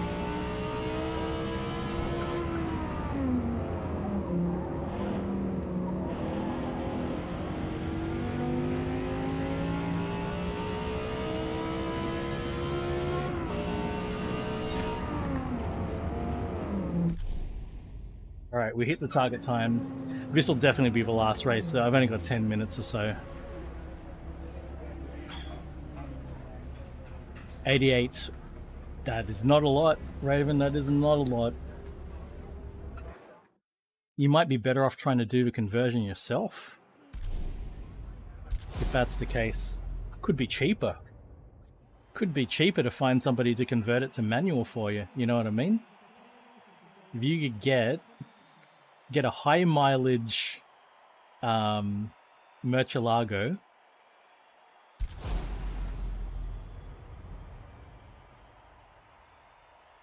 pay someone to convert it to manual for you.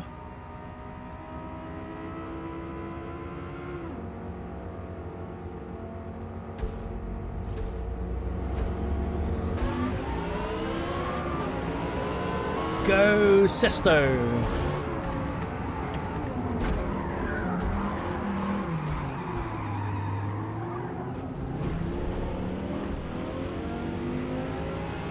Why do I get 4.5 seconds of penalty?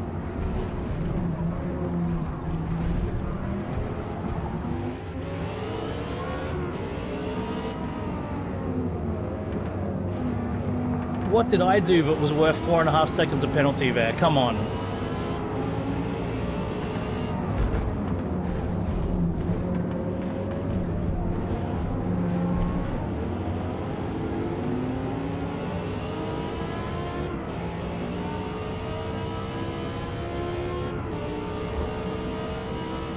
You me fucking penalties.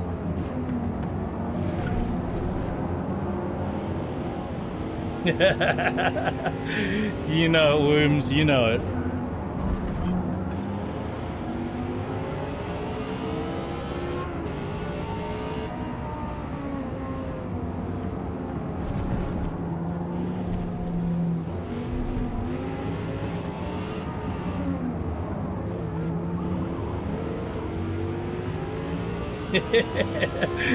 Bonus points for style. Stylistic save. Bonus points.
Fucking hell.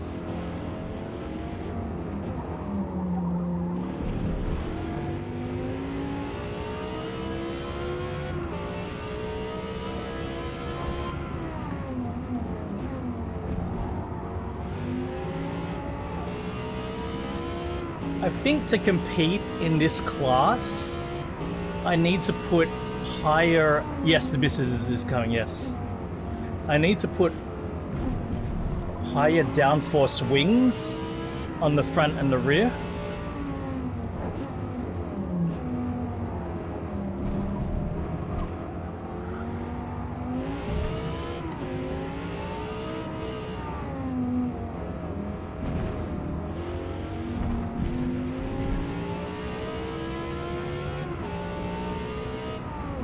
Oh my god. That's what happens when you miss a braking point.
Ah, the Sesto. The Sesto's got my back. That's what it is, RJ.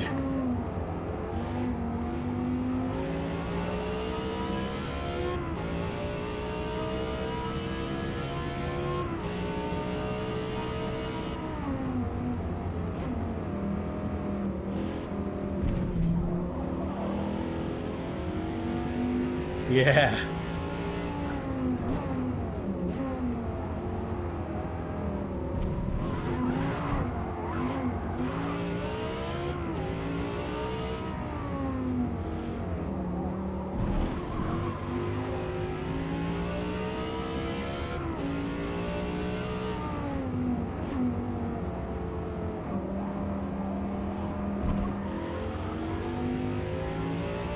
What a car.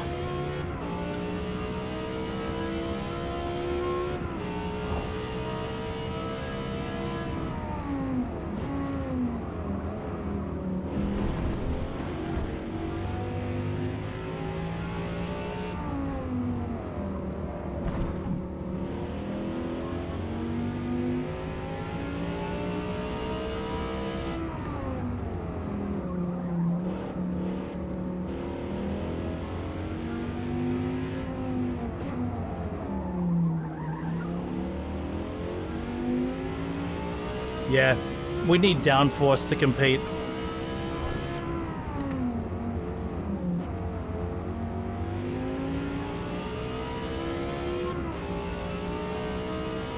Yes, you get cushions built into strategic spots that you can sit on. Not really seats.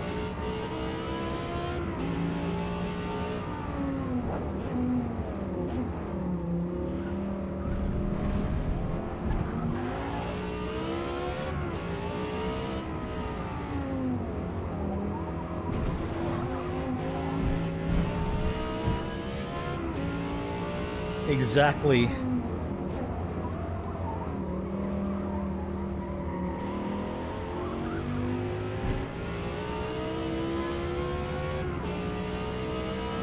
It's one of the most amazing programs that that ever existed in almost any company anywhere, any car company.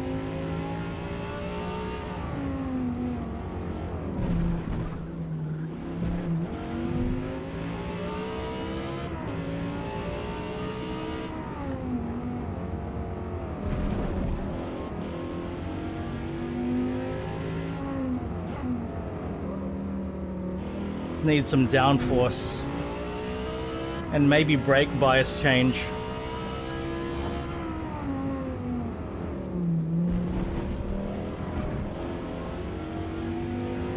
It's plenty fast, but this is just a fast class. Oh, we will quickly watch that replay.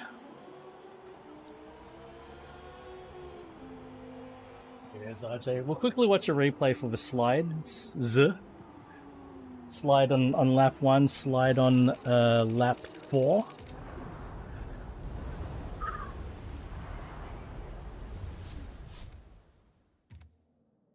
God. There's one more race at Road Atlanta that I won't be able to get done today. Well, not in this session anyway.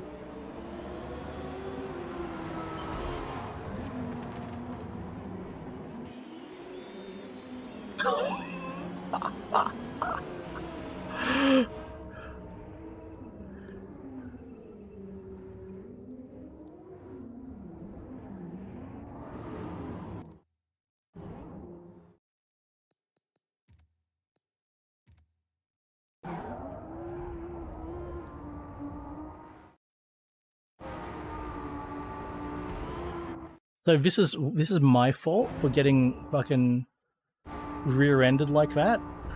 The fact, like, this car rear-ending me, if he didn't rear-end me, he would have rear-ended the T50 in front. Like the pace that this thing came in at. Watch this.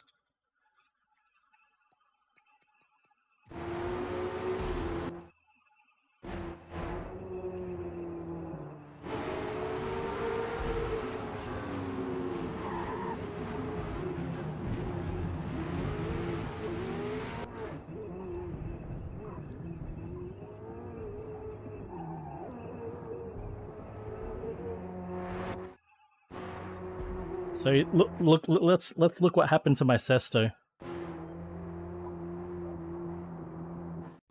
Look at this as well. No brakes. He hits even post impact. Even post impact. He's still flat foot. He's still driving forward. Yeah, sorry. Still driving for you.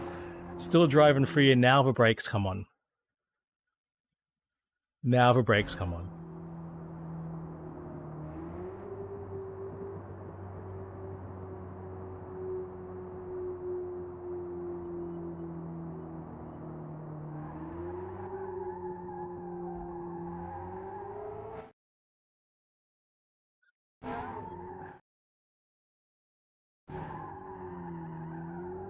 So I did take out the T50, but hey, I was fucking spitting. I took out the T50, slid sideways into the F40.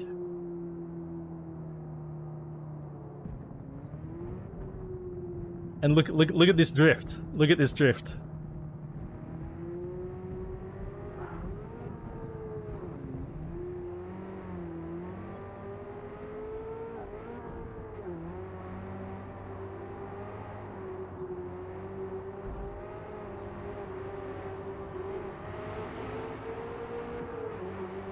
He comes back for one more. He came back for one more.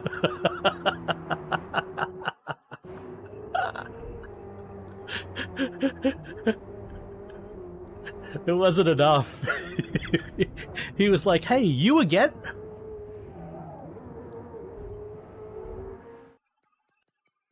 There's that guy again. No, just to watch from here.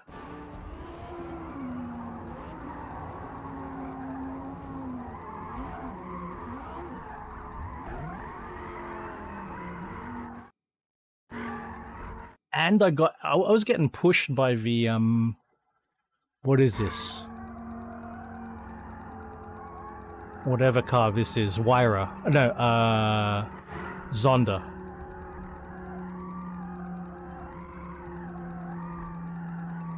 He's finally let go of me.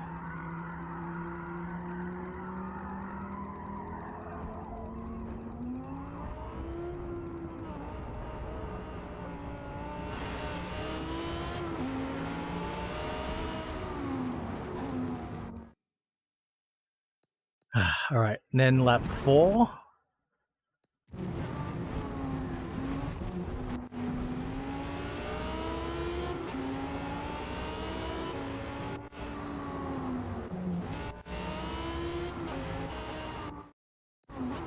So this is lap 2.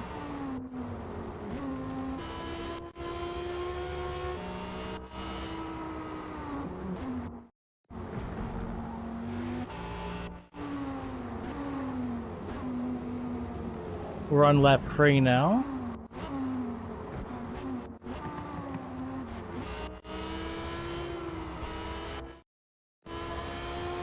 This is lap 4.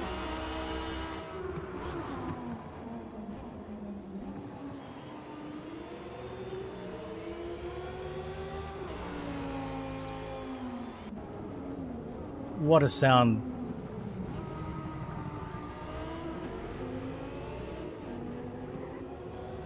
What a goddamn sound.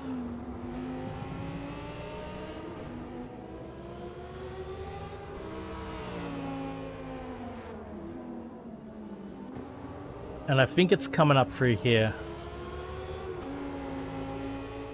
Or I got the slide.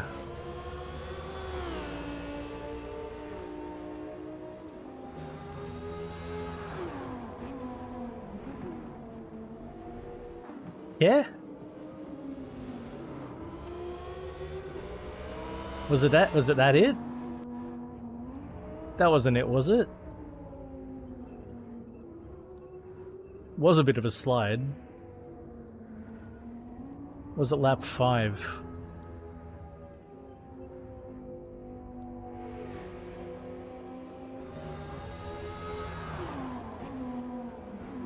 I don't think that was it.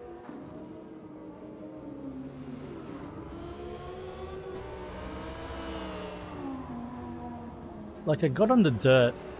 I got on the dirt and the dirt caused a slide? I swear it was through there.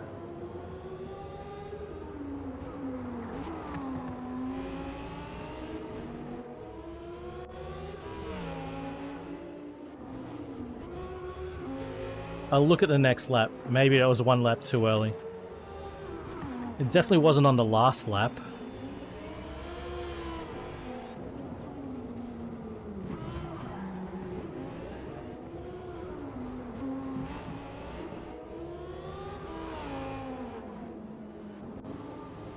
I swear it was through here. Cheers, Raven. Take care, mate.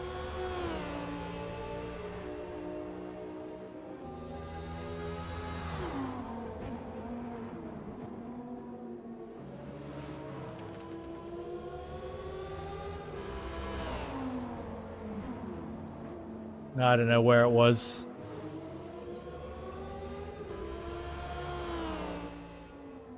Folks, I will need to wrap. Not sure when I'm going to be back, but I'm going to need to do a bit more. I'm going to need to do at least one more race here in Motorsport.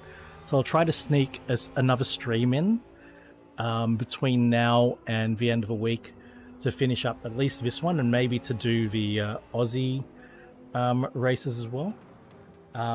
Otherwise, back on Twitch in 2 days' time on the Monday roller train with WRC. So everyone, thank you so kindly. Super fun today. I hope you all have a wonderful weekend. Check out the rollers, of course, who are on Twitch. I'm going to have a quick peek. See who's... see if I can see anyone on. If I can even find my...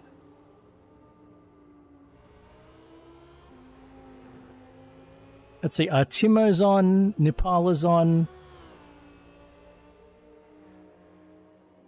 Yeah, you got a couple of guys running some WRC. Timota _74. He's live at the moment. Baron Darkstar is doing some WRC. These are lovely folk as well. So hope you all have a good one. Take care. Bye for now, guys. Hope to see you again soon. Take care. Bye-bye.